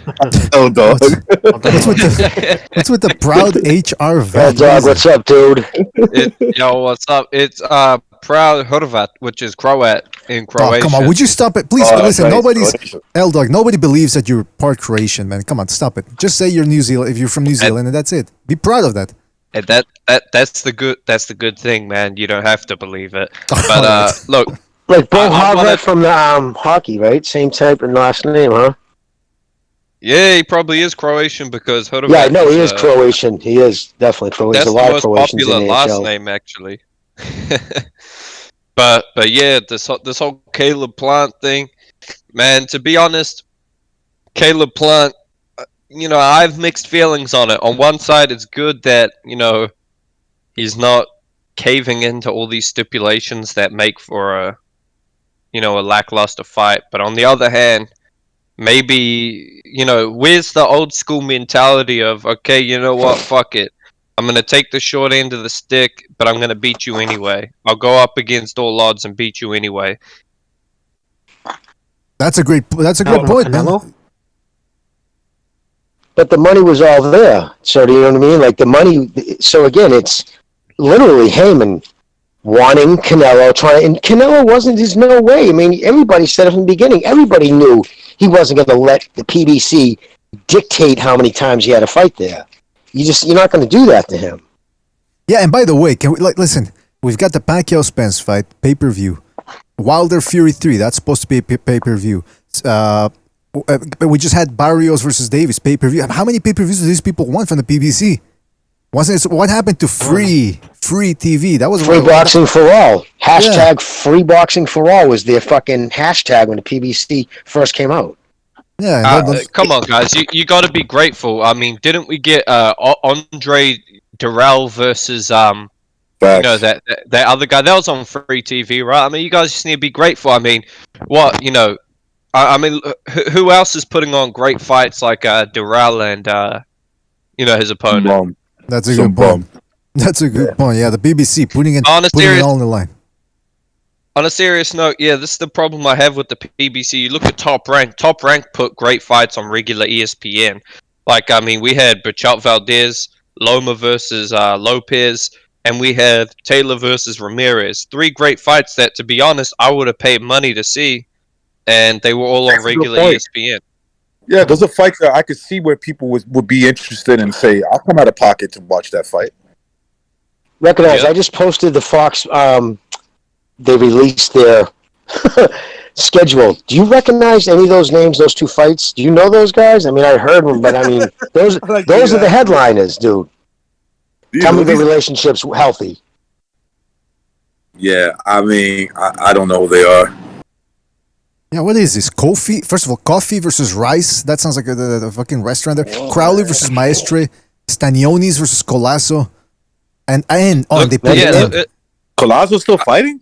Apparently. I know we're not on the second renaissance, but it looks like we have Aleister Crowley fighting someone.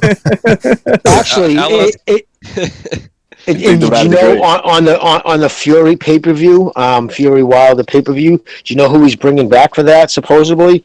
Virgil Ortiz. No, not Virgil. The fucking twink there, Ortiz. Victor Ortiz against Robert Guerrero. Yeah. Oh my God, man. I mean, if it was 20, if it was recognize if this was if that fight would have taken place in 2012, all right, it would have been a good fight. But it's 2021 for Pete's sakes. Is this guy? They're fucking insane. Yeah, I have no interest in these two washed up bums. I remember when Victor Ortiz, the last time I saw Victor Ortiz, he was getting trash thrown at his face, and he was acting like John F. Kennedy when he got shot. So I mean, this is a guy that just no longer has it. Nobody wants to see Victor you know, Ortiz. the PBC, they still have like Berto, Devin Alexander, now Victor Ortiz, Robert Guerrero. Like, this is 2012, 2013 stuff. I mean, what? I mean, they still have Broner as well. Like, guys who are just gimmick fighters at this point. Like, what? That's exactly what they really bring. Like, they were once good, but I mean, this is just this is worse than Triller because these guys weren't even fucking legends. You know what they are? You know what they are, L-Dog? They're gatekeepers with a bit of a name. Social media name.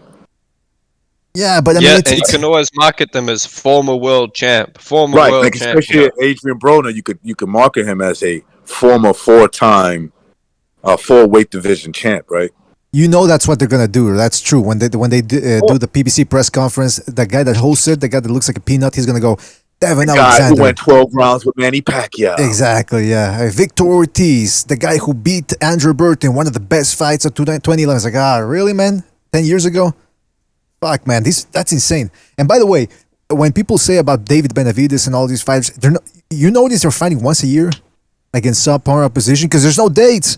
And that's why they were banking on getting Canelo on board, because with Canelo... Look, I like Benavidez because he's like, look, I want to fight these guys. I do want to fight Caleb-Plant. I'll fight Charlo. I'll fight Canelo. So he's saying, I do want to fight these guys. The problem that he's going to face is obviously PBC politics. That's what's going to happen with him. He's probably not going to get these fights unless, all fails and Caleb-Plant is not even a thought in Canelo's mind. And then maybe they'll be like, okay, Benavidez go in there and beat this dude, Absolutely, man. And by the way, we got a whole bunch of people here. We got Gonzalo dropping by. We got a lot of the info still around here. We got Pete. So, Gonzalo, man, are you there? Yeah, I'm here, BDA. How you doing, What's man? up? Listen, what do you make of this whole... First of all, did you even give Caleb-Plant a shot to beat Canelo? Man, Canelo has really improved. I mean, Austin Trout made it interesting for a boxer. He made it interesting, so I mean, yeah, Canelo would face some challenges in there with the slickster, with the mover. But I think that Canelo would beat him, resoundingly. But nothing's a given in life, man. Nothing's a given. We had a guy like Sahir Rahim beat Eric Morales. That guy was unheralded. So sometimes, you never know, man. That's just a fucking fact. You just never know. That's true. Yeah, that's true. And like I was saying, with the Billy Joe Saunders fight, look, Canelo beat him, but he had to be sharp because Billy Joe Saunders was sharp going in there, and he was hitting him with a couple of good jabs there. So it's all dependent upon Canelo being sharp as well. If he shows up there half-assing it, could be problematic against a quick fighter like Caleb-Plant. But Caleb-Plant's got dick skin. It's very, very, very... Exactly. Weak skin. He's got no power, dude. You think... Look at fucking G cracks as hard as anybody around that weight class. And he did give him a little fuck and get him a little goofy at the end of the 10th round in the second fight. Do you think Caleb-Plant is going to hurt him? Well, but this isn't going to happen. It's not just the power that I'm... Because, if you want to beat... No, I know, but I'm saying if you don't have the power to keep him off, all the other things you're going to try to do, it's not going to work. Because he's not going to respect the space you're trying to create. Am I he'll crazy? just walk right through it. Am I crazy? Am I crazy in giving Canelo credit for the Billy Joe Saunders win? Yes. Of course he deserves credit for that. Billy Joe Saunders is a great boxer. He's a slick motherfucker. He's a slick fighter. Slick. I wouldn't say I wouldn't give him credit. I'd just say that Billy Joe didn't come in to win. But what'd you want him to do? What'd you want him to do? Slug it out with Canelo?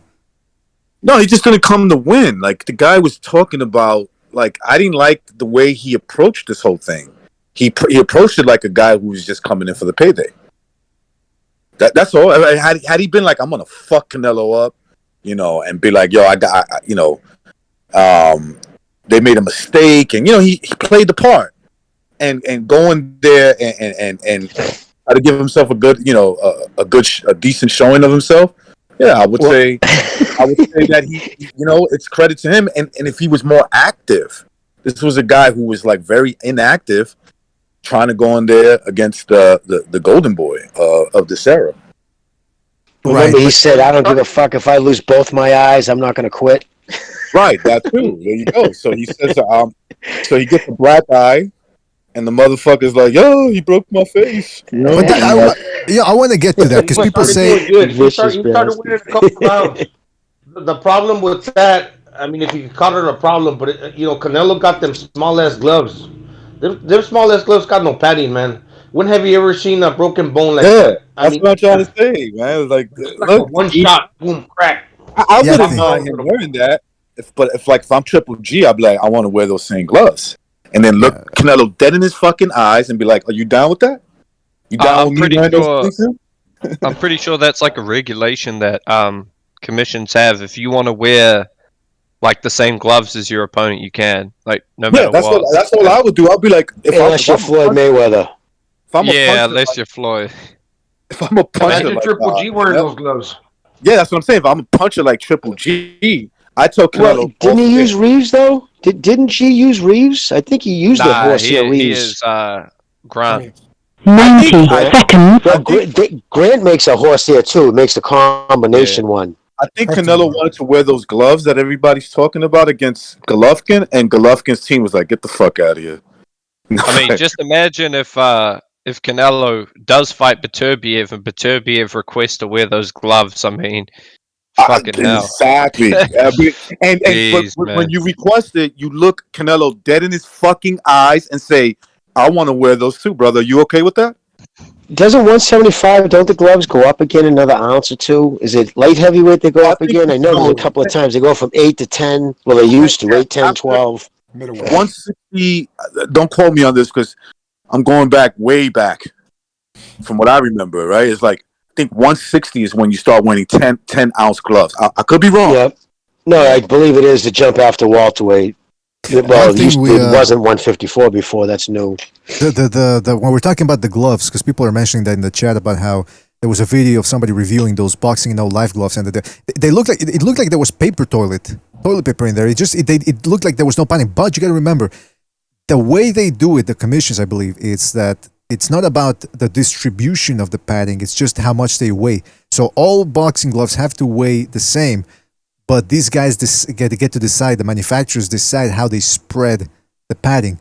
So that's the always been the thing with the whole... BDA, I just sent a picture. I just sent you a picture right now. It's the gloves that Bronze Bomber wore, his everlasting, and it's the ones that Fury wore. See how, remember the LDBC, a lot of the people with the glove gate were saying, they looked already deformed before the fight started. That's how they look out of the package. All the time. That's the MVX. That's the MVX. Exactly, brother. Those are horsehairs. See how they look? Yeah, they look fucked up right out of the package. And that's what people were using as an excuse. I'm like, what are you talking about? That's how they look new.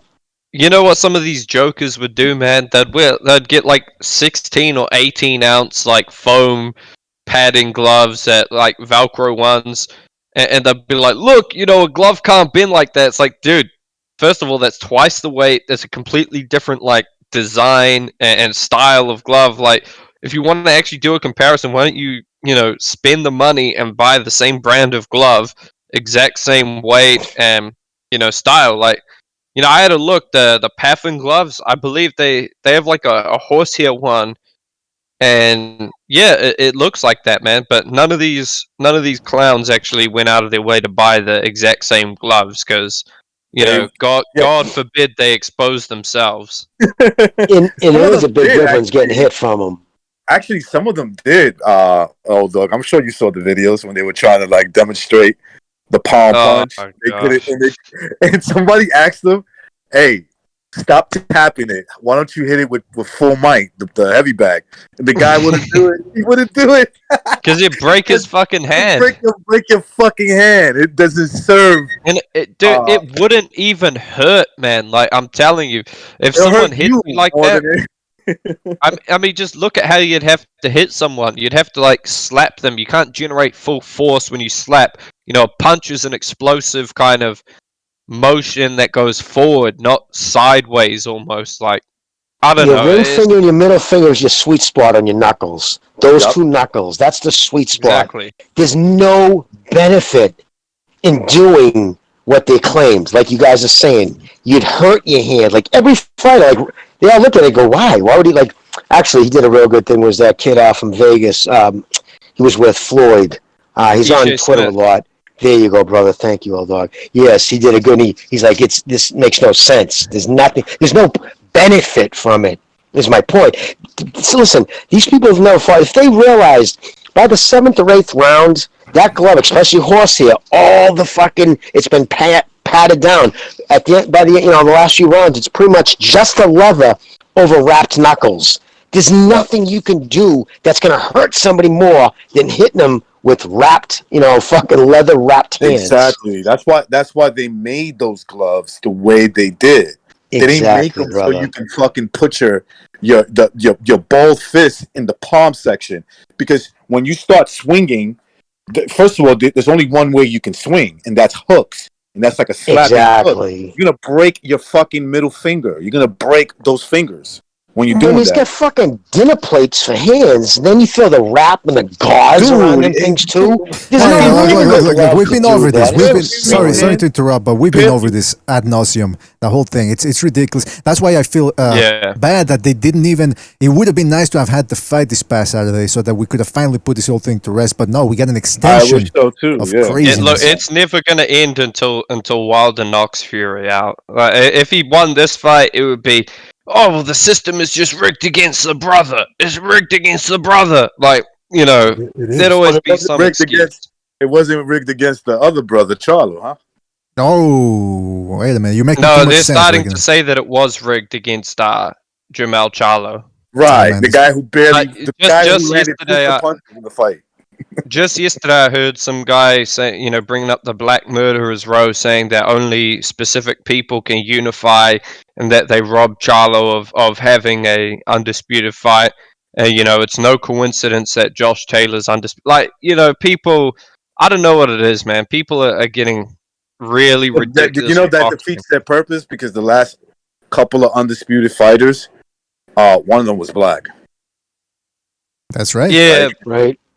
Usyk, Crawford, in the modern era, it's Crawford, Usyk, Josh Taylor.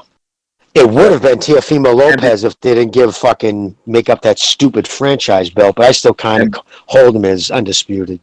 And before that, you had Bernard Hopkins, right? Bernard Hopkins did it too. Exactly. Because that's the full belt era, which I believe started in 2001, if I'm not mistaken. I believe you're right. 2001 is when it started. Somewhere around that time is when they made the WBO one of the main sanctioning belts. I want to hear your guys' thoughts on apparently Lomachenko. He's got a date penciled in December 11th, and they're looking like they're going to fight Richard Comey. I like that fight, to be honest. It's a good stay busy fight. I think Loma can stop Comey.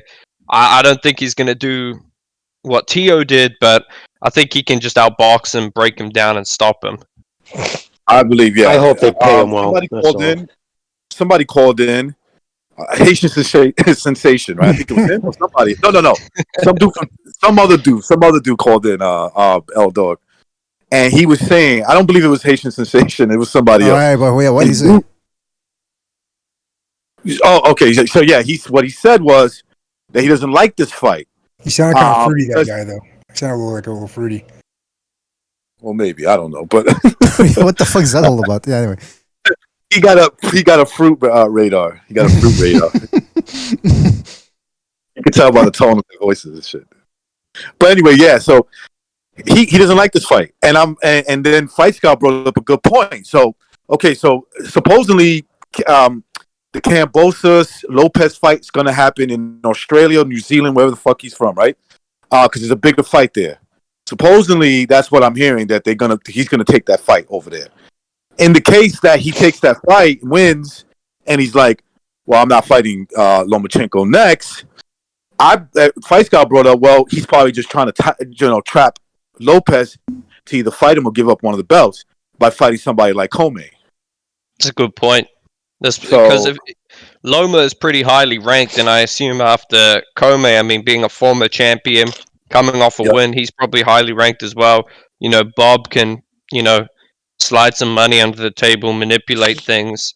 I mean, it's probably he's going to have to fight him as like a mandatory for the WBO, the WBA, or the IBF. Yep. I heard, I don't know if it's true, I read it somewhere that Lopez is taking him to court to try to get an injunction to keep the fight from going to Australia. He doesn't want to go that bad. Right. Steve Kim wrote a great piece on it, man. Did you guys see Steve's piece that came out yesterday? That starts out, the trill is gone. That was funny. But you know what? He made a good point. He made a good point, and I'm paraphrasing here, but he said, look, if you want to be a mercenary, which is essentially the road that Lopez took by doing that deal with Triller, you can't complain too much about the battlefield. And I said, you know what? That's a great way of putting it from Steve Kim. Yeah. This guy chose the money. And then, he said it was about the money, right? Then they said, well, it's not about the money, it's about legacy. It's about keeping the belt. Then it's, hey, listen, we're willing to give up the belt not to fight in Australia. So which one is it? Was it about the money? Was it about the legacy? What about? It was always the money, BDA. Remember his comment? We changed the game. Remember his stance after he found out that fucking Triller bid $6 million, he was getting that kind of money? He was acting like he changed the game. This is now fighters are going to get respect. At the end of the day, it's going to end up costing him money because he's going to end up fighting one time this year. It's supposed to making $2 million, maybe 3 times over a 12-month period. You know what I mean? So exactly. He was short-sighted, man. He only had his eyes on the short term. It's a long-term picture, man. If you had stayed with Arum, you probably could have renegotiated a deal where you got a little bit more money, not a lot more money, but you would have probably, you would have beat Kambosos already. You'd be going into your first pay-per-view against Loma by now. Rematch. You know what? L-Dog, you should have been there, man. When me and Thunderdome, we rescored Lomachenko and Lopez. Dude, how he was catching Lopez flush when they were boxing. I'm talking about when that second half came, and even the 12th round. 12th round is look, it is what it is. The fight's over. Lopez won. My point is to bring this up. Dude, he got hurt like 3 times in that fucking 12th round. Go watch that shit. He got hurt 3 times in that 12th round. And yes, he caught Loma coming in, but Loma kept coming. He wasn't like, he's like, fuck it, dude. You got to knock me out. And I'm telling you right now, when they saw that fight, when they rewatched that fight, and when they saw what he did to what's his name, Nakatani, they have second thoughts about that fucking fight. I'm telling you right now, they definitely do. Yeah, it's you know, another important thing that he lost along the way now is the momentum. The momentum. Yes. So he got all the belts basically. Now it's hard, of course, to get the belts, but the hardest part is to keep them, right? And now he lost the momentum to keep the belts. He's losing a year. He wasted a bunch of time. He wasted a bunch of time over this. This was all about getting paid. Bob Arum's ripping me off. I'm going to go get paid. Triller came in with a shitty number. That's a shitty bid. No one wants to understand that. When somebody comes in and bids 3x or 2x what the second highest bidder bid, what does that tell you? It's a shitty number. And they haven't paid anything yet. They bid it $6 million. They haven't paid $6 million yet. That's the problem. They ain't got the. They don't want to pay that. They don't want to take it up the ass paying too much for that fight now, because they bid too much. The fight's not going to happen. The fight's not going to happen. That's it. Every style got it's like kryptonite, right? Every style.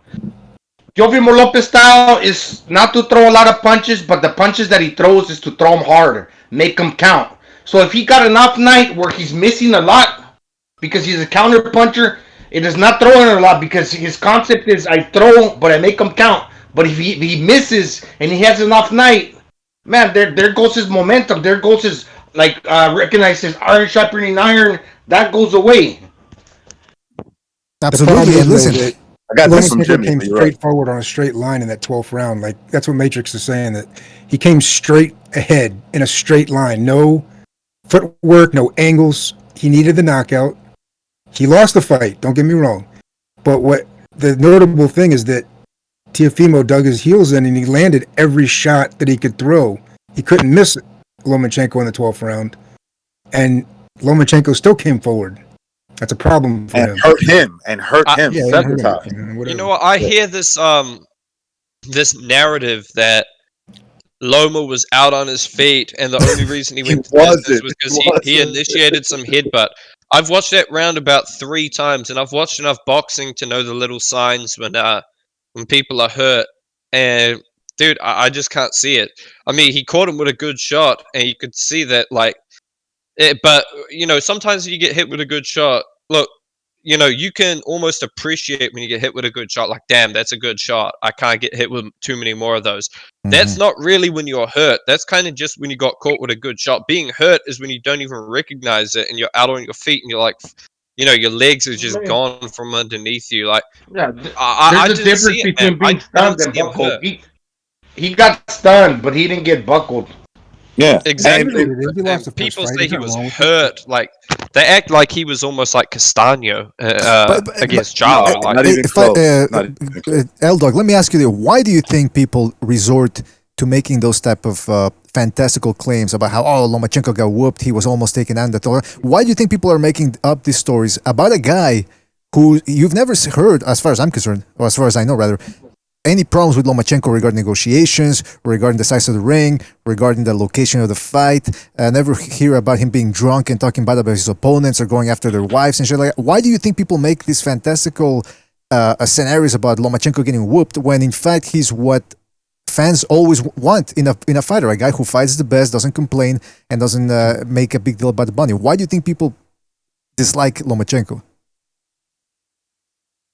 Well, I think a lot of it was people didn't like having a white guy on top. Like, I'm gonna be honest, that's what I believe it was. Like, I believe when Loma was on top, a lot of the hate was coming from minorities. They were hating on him, and they would say certain things about him, and they were just getting upset that he was on top. Now that he's lost, they're pretending like they liked him, but you know, they'll always preface by saying, "No, he was really overrated," or something like that. You know, I've even heard guys go as far as saying shit like, Lomachenko is proof that, you know, not all amateurs can be successful in the pros. And I'm like, what the fuck? I mean, think about what you just said, right? Yeah. Lomachenko is the example that you cannot be, just because you have a great amateur career doesn't mean you're going to have a great professional career. The guy's won in 3 different weight classes, belts. And one of them, he almost won all the belts. Okay? So what are you talking about? Like, the guy was extremely successful, a Hall of Fame career. More than I think he's a Hall of Famer. BDA. It's like the Pharisees in the Bible times. You know, they try to get Jesus Christ in the corner. You know, try to make a mistake. You know, when somebody does something so well. This is just an analogy. Jesus was perfect. They try to trap you into making a mistake. So a lot of the haters, they saw this guy that was really skilled, and they said, let me nitpick what he does wrong. And when he just showed some semblance of being human against Lomachenko, there you go, he got fucking beat. But really, it's just he wasn't as dominant. That's a good point, man. Jesus versus Judas. I already scored Jesus versus Judas last night. Hey, listen. Hey, the thing about it Who is, won? man, Who won, Pete? Who won? I gotta go. I'm in Hello? slow mo. I'm doing it in slow mo, just 1/10 speed. Yeah, you remember they told him, "Why do you eat with your hands, Jesus? Why you eat with your hands?" And Jesus replied, "It's because it's worse what comes out of the mouth than what goes in." Oh, right? gee, Always did trying he to really say catch that? him in the corner. But you know what? Hey, listen, I want to say something about the whole Lomachenko. I do understand why there were people that disliked Lomachenko because they were skeptical about him because he really did start off real quickly taking on the best with less than 10 fights. So a lot of these guys were always saying, there were people that said, I think Gary Russell Jr. is too much for him. Then they went with, I think Walter's too much for him. Then they said Rigondeaux. So they were proven wrong time and time again. So they finally got it right with Lopez. And it seemed like some of them took it. Because listen, boxing fans were fickle people. If we get a call wrong multiple times, it starts to become personal. Sometimes, not all the time, but for some, some people can take it personal. And I think that's what happened with Lomachenko too. Because that's why every time I ask a caller that's not a Lomachenko fan who dislikes the guy, we ask them, why do you dislike Lomachenko? They go, well, it's because the media hyped him up.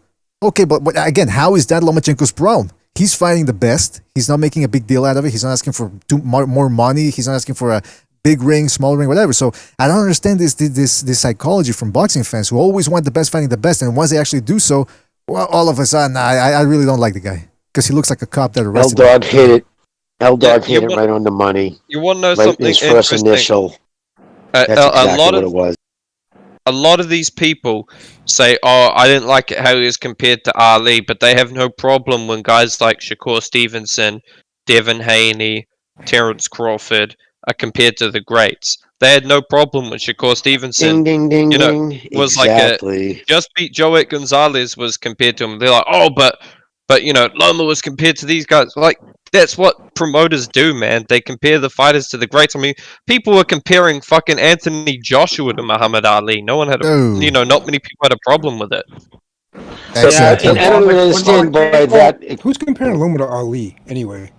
With Lomachenko, what he really is, he's underpriced, undervalued, and not appreciated as much as he should because in reality, the boxing fans don't recognize his style. It's kind of too early for what he showed in comparison to what other fighters do. That maybe later when he retires, he's gonna age well. But really, a lot of people don't know what they're watching, or they don't care too much about boxing. But later on, man, they're gonna realize what good of a fighter he is. What great of a fighter. Gonzalo, who pays him the highest compliments? It's other fighters. Listen, Lomachenko's like other professional fighters discuss when they talk about him. Lomachenko is like a construction company that really does care about what it does. It comes in ahead of schedule and under budget. That's the way it's supposed to be done. Now, the thing about Lomachenko too that people forget is when he fought. Well, listen. Oh, by the way, we got Apology on the line. Apology. Feel free to jump in. Feel free to jump in whenever you want.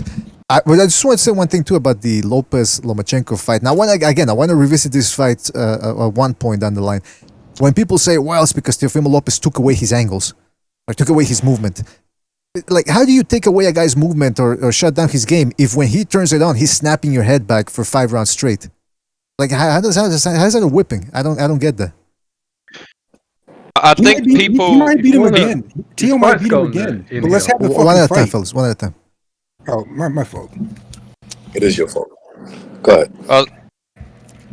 Yeah, I was going to say quickly, I think people... Like, Tio definitely did pivot with Loma, and when Loma tried to get that outside angle, he'd pivot inwards, and it would kind of leave like a T shape where Loma was squared up. But I think people also forget in doing that, like, even though Tio neutralized it, it also neutralized Tio's power because he had to pivot and punch at the same time. He couldn't plant his feet. So that's right. There's a little bit of benefits to both. That's why when Loma, even though his angles weren't working to get the angles and attack off them so much, they were still neutralizing Tio's power. Yeah, but at least he was staving off Lomachenko's entry point, his power, where he was meeting him at the corner. As soon as he would take that corner, he would, block that entry point. Yo, you guys, is Fight Scout in this server? No, he bounced. Well, he's not on this. He's not on the panel right now. Yeah. He did a great breakdown. He deleted this video, but he did a great breakdown explaining it. So guys should ask him. Yeah, well, next time when he's on. But I get, people are saying, well, that they also mentioned the rematch clause. Look, if the rematch doesn't happen, it doesn't happen. It would just have been nice to get some closure. Again, if the world is going to keep spinning, even if there is no rematch. But all I'm saying is it would be nice. Sorry. Yeah. Go ahead. I was going to say Loma played himself. So, I'm kind of not really feeling sorry for him anymore. He should have just kept the rematch clause in. Yeah, he got played. That's like the second time it happened to him. Live and learn. He should have learned by now. Yeah, live and learn. Listen, well, he didn't learn. He didn't learn. Well, fool me once, shame. Yeah. Yeah, I'm just glad Loma isn't waiting on Tio. He's out here fighting regularly. I quite like that. I didn't want him just to fight Nakatani and then wait. I kind of like it how he's fighting Kome. I mean, Kome, former world champ, top 10 lightweight, coming off a win. Like, go out there and make your own history if this guy doesn't want to fight you again. Exactly. Yeah, that's it. You got two options. He would be the second. He would be the second guy that got a victory off Lomachenko and doesn't want to rematch him, and then it makes you look at the fight and say, why? You beat him. You should feel confident, right? You're the younger guy. You got experience. You won, and then you look at the fight. You say, yeah, he sees that maybe a little adjustment here and there. And the fight doesn't go the same way. You're going to try to drag him to 140. That's what he's going to do. Yeah. This fight's not going to happen on DAZN, and he's going to come back and he's going to move up and he's going to fucking tell Loma come up to 40. That's what they're going to try to do. That's what Teofimo thinks he's going to try to do for no money either. Waste of time. And Loma's going to do it. He's going to go up and fight him. I don't fucking even know. Probably will. If I, like L Dog said, if I was Loma, you know what I'd do, man?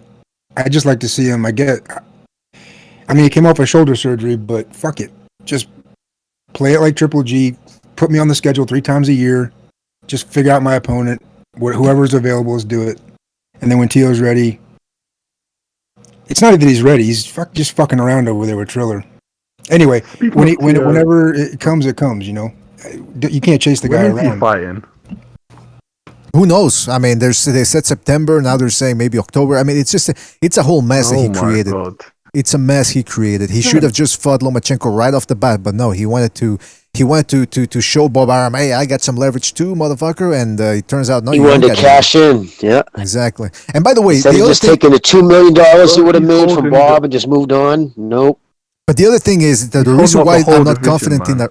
The reason why very few people are confident in a Lomachenko-Lopez rematch is because of what Lopez's father said when he said on ESPN. He said, "I think I can convince my son of the fight." So it means I think means I'm not confident in it, and also it means why does Lopez need convincing for a rematch? Meaning he doesn't want to have that rematch, so it doesn't look good for a rematch. If he's going to try to pull it up to 140, he'll say, I'll have it, but it's at 140. Yeah. I already fought you once, weight train, let's do 140, which would be suicide for Lomachenko. He's too little, his frame. But that's just my opinion, how it's going to go down. I don't see him going fighting him again at 135 at all. And by the way, Lopez Sr. speed as well. Sorry, go. Real quick apology. Lopez Sr. was on Punch Drunks after the ESPN appearance. And he said, Lopez Sr. said, well, listen, I tell people what they want to hear, bro. I tell people. So meaning I was lying. I heard that. So it's like, that you can't trust me. Man. That was disgraceful. Like, the thing that annoyed me was him saying, oh, I knew that was going to happen. I knew Loma was going to knock him out. My son had him in the hospital for like 2 years. I'm like, bruh, he didn't have him in the hospital for like 2 years. And thinking of all, like, he was on Punch Drunks like a week earlier saying, oh, this is a 50-50 fight. This is a real 50-50. Just saying, I think Loma might take it, but this is real 50-50. Nakatani's got a good chance for the upset. Loads of people were saying that, and then after the fight, it's he's done. It's like, really? Yeah. Yeah, it does make me question. If you're confident that. Go ahead, Regulus. Go ahead. Go ahead. No, I was just gonna say I was pretty confident he was gonna win. That he was gonna beat Nakatani, right? But I knew that Nakatani was a very good opponent. I knew that. but the fight didn't turn out that way. Yeah, but that's the other thing is Lomachenko took care of Nakatani the way. And look, I picked Lomachenko by decision because I wanted to be a little bit conservative there. But I know some of you guys did pick Lomachenko by stoppage. But I mean, it just goes to show you, because when people talk about Lopez, they go, well, I mean, look at who he fought. He fought Nakatani, he fought Comey, he fought Lomachenko. And you think, wait a minute, when he fought Nakatani, he was supposed to be a cherry pick. Nobody knew who Nakatani was. He was undefeated. He wasn't really considered that big a puncher. And it was only after that, when he fought Verdejo too, that people go, wow, this guy's a monster. Yeah, but Verdejo, first of all, he had one foot out the door and one hand on the trigger, if you know what I mean. So it wasn't really that. And on top of that, Nakatani got dropped twice, badly hurt in that fight. He was getting outclassed. It was only because he was tougher. You got to give him credit for that. Yeah, the first 3 rounds, he got destroyed, right? Pretty much. Yeah. From what I remember, the first 3 rounds, he was getting his ass beat. He was getting spanked, which is what people say Lopez did to Lomachenko. I mean, so it just goes to show you that Nakatani, too, was a bit of a mirage. And Lopez, look, he did what he did against Lomachenko. It would be nice to see it again, but everything that's being told, or everything we're hearing from the Lopez side indicates they're not too hot of getting in there again with Lomachenko. So it is what it is.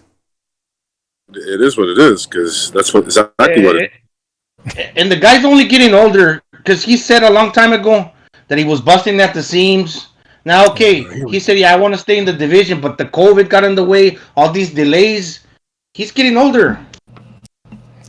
Exactly. And his fans kept, we said, listen, one of the reasons why I was picking Lomachenko for against Lopez was I didn't think Lopez had the energy to go 12 rounds. And I said it's because he's struggling to make weight. And his fans were saying, nah, he doesn't have any trouble making weight. Then as soon as people start saying, well, give him a rematch, well, he's having trouble making weight. In fact, that's what his father keeps saying too. Lopez's father keeps saying, oh, well, we've been making this weight for 5 years, bro. It's time to move up. And it's like, well, why weren't you saying that before? Now all of a sudden, I mean, it's ridiculous. We can't trust these people. Yeah, I don't That's really one grimy motherfucker right there, man. He's like The good thing is you don't have to. Lopez. His dad's fucking shady, dude. Everything that they said they were gonna do and they promised, they turned around and did the opposite. That's another good. Oh, come on. Apology, I don't want to mention it, but now that you said that reminds me of something else he said on Punch Drunk. He's like, I love my son so much. My son and I, we slept in the same bed together till he was 16. Stop it. I would have never said that out loud, man. What's wrong with this guy? No, like, you can tell me to stop it, but that's what this guy actually said. Like, dude, he actually said that. He's like, no, let's say how he loves his son so much. And, let's say if there were circumstances that had me or anybody having to sleep with their son in the same bed, that's not something you talk about in public, man. Yeah, for real.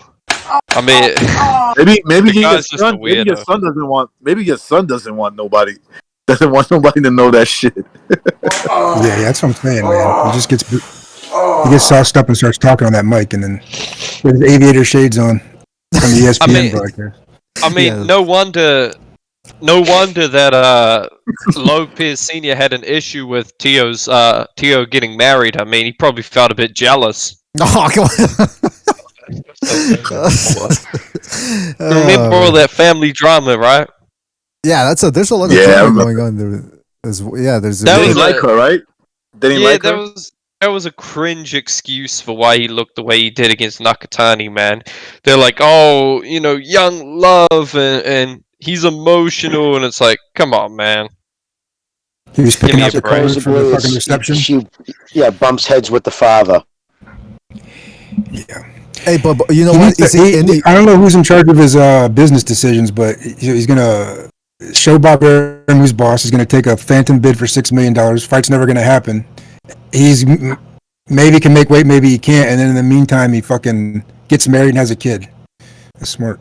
He could just take a pile of money and light it on fire. You know what I'm saying? And just had the rematch already. Hey, flush it down the toilet. He doesn't actually take this fight. He could actually get sued. Like That's people right, saying he would have to drop the belt. But even then, though, because he signed the papers with Trella, who knows if there's any legal recourse they could have, because they're going to lose a lot of money if he walks away from it. His attorney wrote him a letter already. Filed a letter with the IBF wanting him to force Triller's hand to set a date. They're trying to force Triller to set a date they don't want to set because they ain't got the money.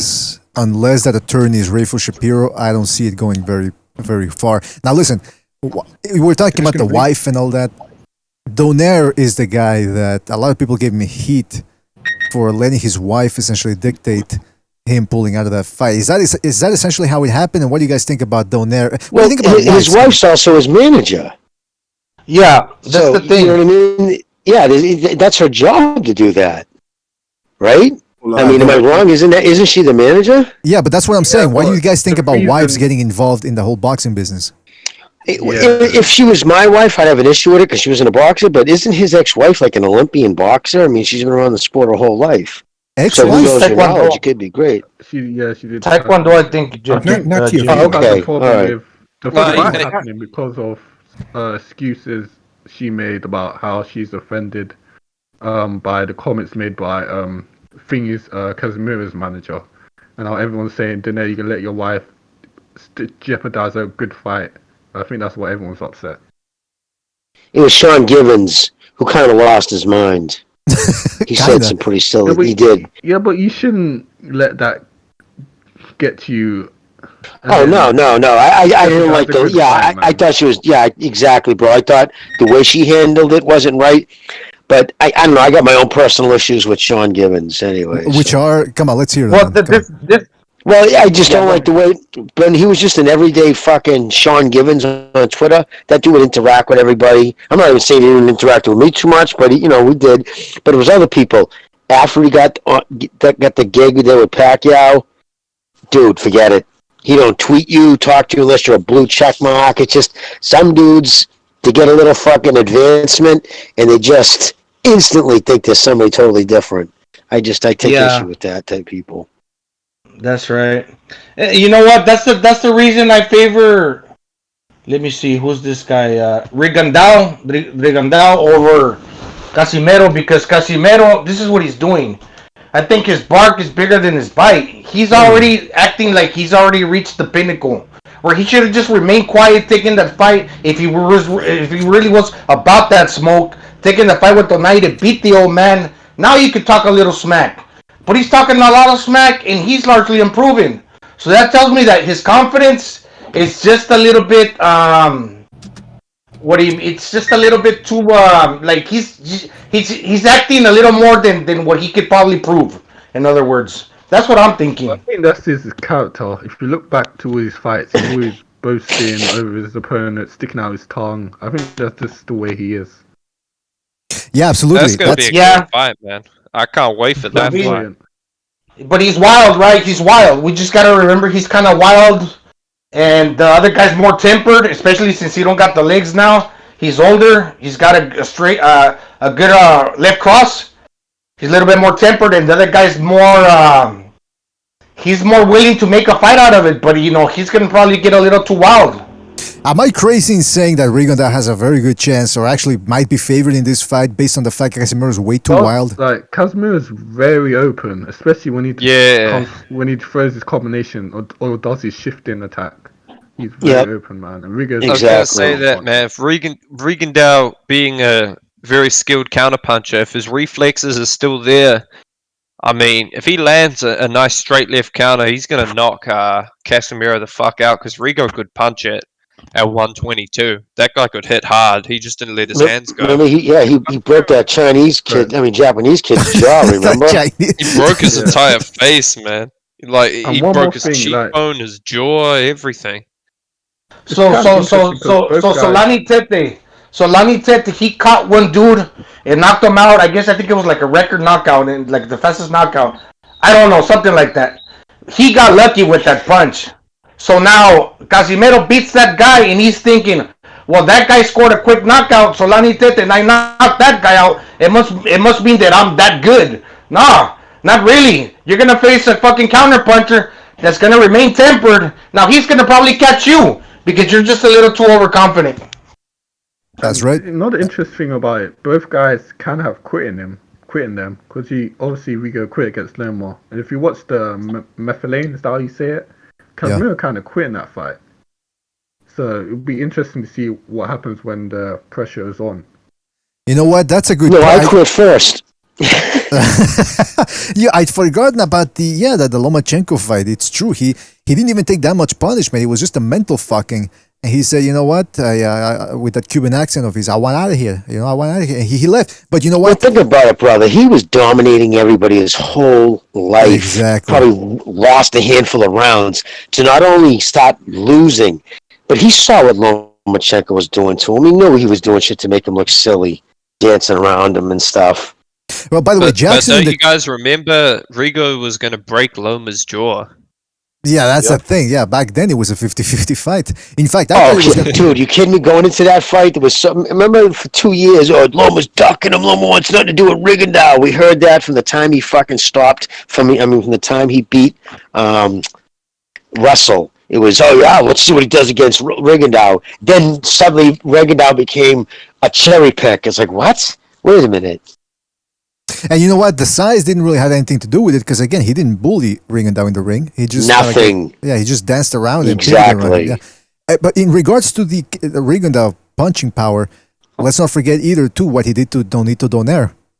Almost, I think he didn't break his bone, right? But he did swell that eye in the 12th round when he hit him with a monster left hand. So these guys got precision, timing, and power on that left. And I don't know if Casimero is going to be able to handle that type of shot, jumping in. Whoever lands first, man. Yeah. And it's not like chinny as well. It's not he's not like Casimero is gonna be running away where Rigondeaux is gonna have to pursue him and plant his feet in order to catch him.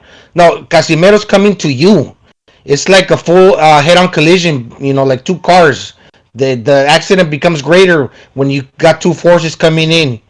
From opposite directions, right? So it's like that, It's like Marcus Pacquiao, but it's not like fucking Casimero's fucking Marcus. No, he's just fucking wild.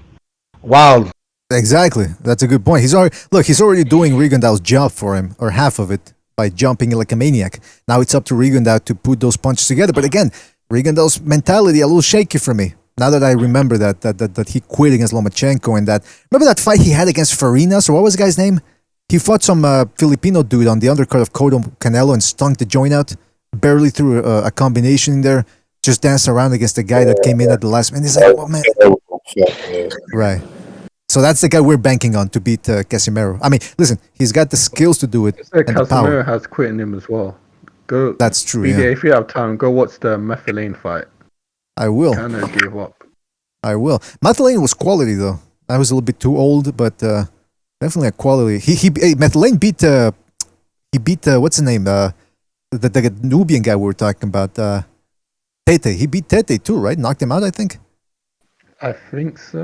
I believe so. Yeah. Yeah, I believe so. So Methylene's good. BJ, can I ask you guys? Has anybody seen? I just want to change the subject just real quick. I just wanted to. Anybody see the video? Because I hear a lot of talk that supposedly Fury got knocked out during sparring. Was there any video that went around, or is that just somebody talking rumor? That was Malik Scott talking about he heard rumors, because that's what they are, until you could prove it, that a couple of undefeated heavyweight prospects, one guy named Jared Anderson, I think I'm saying his name right? I might be wrong on that name, had him out on his feet, and some other guy dropped him.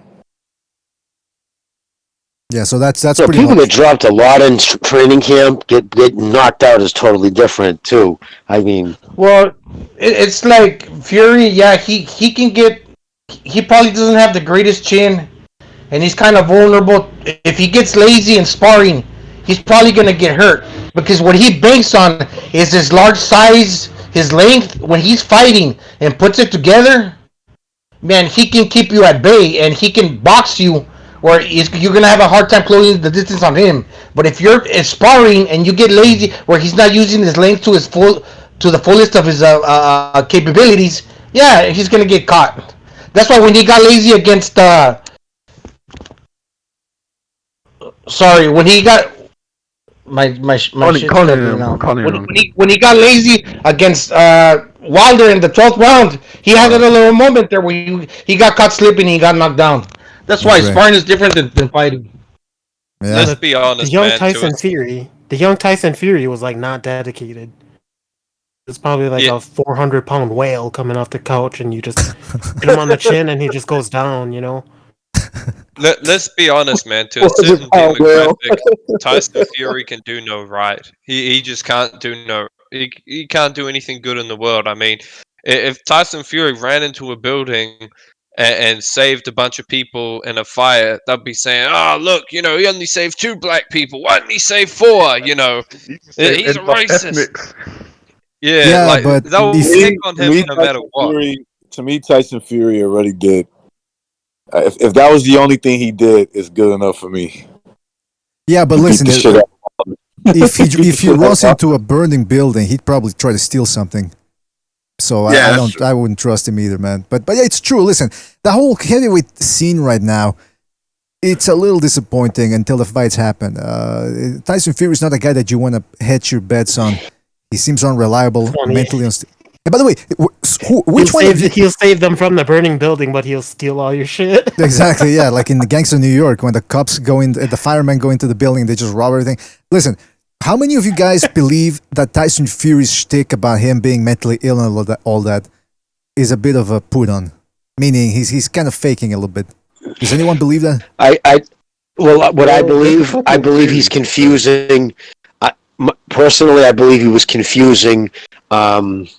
If you look, all right, put it this way, real quick. If you look at a brain that's been CAT scanned of someone who's in the throes of very, very severe levels of schizophrenia, and you take a same CAT scan of a brain that has abused cocaine for numbers of days on end, it's cloudy in the same ways. It attacks the same brain, the same racing thoughts, the same, like there's a lot of that shit. And I think what happened was he was using, maybe he's kind of a manic dude, you can tell with the, singing, and a lot of fighters are that way up, way down.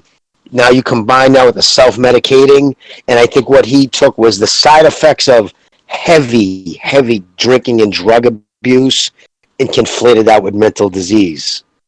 That's interesting. Well, at least he had fun, though. One theory I kind of agree with, but here's another theory.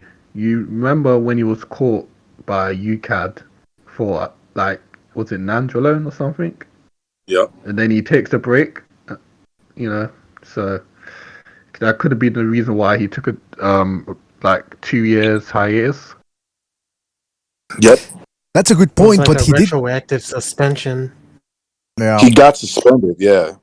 He did get suspended. But why did he gain so much weight? Is that just his psychology of that's breaking?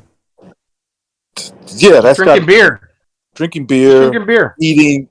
So obviously you're drinking, and there's rumors that he's a cokehead and all that stuff, right? I think he even admitted that he did that. But anyway, no, he admitted it, dude. Hard. He said heavy cokehead. Yeah. So think about that. Wait, hold on. Even with mental health issues, right? Your body does it has something to do with cortisol or whatever it is. Once that starts building up, you can work out however hard you want. That fat, you're just gonna get fatter. It's weird. The actual mental health, whatever it is. But go ahead. No, that's true. He's a large guy. You drink a lot, you can work out. It doesn't give you the same drinking weakens your muscles and shit, gets you fat, gets you I know because man shit there was times where I was drinking and working out at the same time, not at the same time. But this way, recognize if you drink heavy one day, it destroys previous 7 days. I mean, the 3 days for sure, but up to a week of all the working out you just did, one heavy night of drinking. That's how toxic alcohol is to your liver, and to your. It kills all your glycogen. It just, it's terrible. That's why bodybuilders always smoked weed and not drank. But when it comes to drinking, it means cut off this one girl, man, because every time I hang out with her, she wanted to go fucking drinking. So it was like the working out and pull more girls like her, or deal with this bitch and you turn fat. So I was like, man, I gotta cut this girl off. Any type of drinking will do that to you, or it's beer? Beer is the culprit. Alcohol in itself. There's two narcotics that will kill you if you quit cold turkey. I said it before. Benzodiazepine and alcohol. They're both depressants. Heroin, cocaine, every other drug affects an endorphin in your system that your body naturally makes, the same chemical compound like serotonin, and it heightens it. But you won't die if you quit. It might feel like you're gonna die, but you won't. There's 2 actual drugs if you quit cold turkey and you're an addict that can kill you: alcohol and benzos. Klonopin, Xanax, Valium, that shit. Very interesting. That's true. That's very true, Jimmy. I've known a few people that had no choice but to quit because of the situation that they were in, and like one person in particular fucking had a seizure. A fucking seizure. He didn't die, but almost died. Had a fucking seizure. That's the number one side effect. At all fucking, they code all the time. At any kind of a detox, when you hear the codes going off, it's usually some alcoholics on the fucking floor swallowing his tongue and banging his head off the ground. Well, listen, all this talk that's about... why benzos, though, it takes the longest to rehab. Say if you're taking 10 a day, you're literally going to take 10 a day for go down for 9 for 5 days, and then 8 for 5 days, and 7, yada, yada, yada. It's a very long detox. It's the worst. All this Most talk painful. about alcohol and all that is give me the hankering for a little shot, if you know what I mean. A shot of alcohol, not a shot of H. But anyway, listen, fellas, thank you. Listen, I got to go. I'm starving over here. I got to go. We've been on for about 3 hours. But... Eat your food, brother. Eat your food, man. Eat your Canadian, whatever you guys in Canada eat. Okay, recognize you're making out to be as if we eat beaver over here and a fucking maple leaves, and that's what we eat. Man. Come on, man. What? Poontang. They put gravy on their French fries, which is actually pretty damn good. There you go, Jimmy. Yeah, Jimmy knows what's up. Maple syrup on everything. No, we don't know. But Jimmy's got it right because he's been up here before. Poutine, that's the Quebec dish. So it's fries with gravy and cheese. No. That's how you know. Good food, man. I loved it up there, man. They always have good food. Hey, okay, actually, before we go, that's how The Rock says it. Poo-tang. Before we go, somebody, because I told Jimmy, I said, oh, Jimmy's been up here. Technically, I found out something very disturbing. I don't know why it's disturbing to me. You know how everybody assumes here in Canada we're up north from the United States and we're always higher. It's not true technically. I just found something disturbing out. I'm going to show you the map here. I'm in Quebec, right? I'm in Quebec. So you guys probably think, oh, he's in Canada. He's higher than the Americans. If you live in Maine and you live on the top of Maine, check this out. If you live here in Maine, yeah. I'm over here in Montreal. See where I'm Montreal here. Maine, you're actually up north, farther up north than I am. I've been to Maine and I can see Canada. I'm looking down at Canada. I've been to that part of Maine. Yeah. I swear to God, I have. Yeah, on average, it's colder in New England than it is in Montreal because of the geographical location. Plus, we have the ocean coming. The cold coming off the ocean. Right, fucking New England is cold, Jimmy. I went there for Patriots and Cowboys game some years back. Yeah, it gets fucking cold as fuck up here, boy. Oh Is that yeah. where the Patriots play all the way up there? They play in New England. Yeah, they play in that Boston, Foxborough, right? Is that New England or is that Foxborough? Well, that's New England. It's part of Massachusetts. It's It's right south of Boston, which is always weird. Every time they show a Patriots game on TV, they'll show the city lights of Boston, and then they just go to they go back to the game. Fucking Boston's like 40 miles outside of Foxborough, so that always confuses people. All right, this is turning into the geographic fire, man. Like, are you guys getting all the Canada smoke in your state? It was like just pure fog, and it just smelled like campfire. What are you talking about? Yeah, Minnesota, dude. Canada from Minnesota complaining about Canada's smoke. What's going on? Now wait a minute. You fellas are going a little bit too far. Listen, I want content for Second Renaissance because I see we got some regulars here for Second Renaissance. Jimmy, I sent you an invite the other day, Jimmy. No response. I took that as a personal affront. I never got one. I've been waiting. I check every day. You haven't sent me nothing. I think you're just saying that so you don't want to hurt my feelings. I called you when we were doing the last episode. I called and I called and I called. And I said, well, Jimmy's telling me to fuck off. No, I never got nothing, dude. I swear to God, I would have joined. I like the Second Renaissance. Those are fucking balls. Well, keep the Discord open so that if I call you, you'll see the.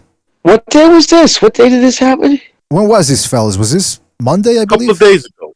I think it was Monday. Monday. Don't quote me. Today's Friday, so all right. So it's like 5. It was the day after the show then, because wait a minute. You had a show on Saturday. No, we didn't have a show on. You had on Sunday. Yeah.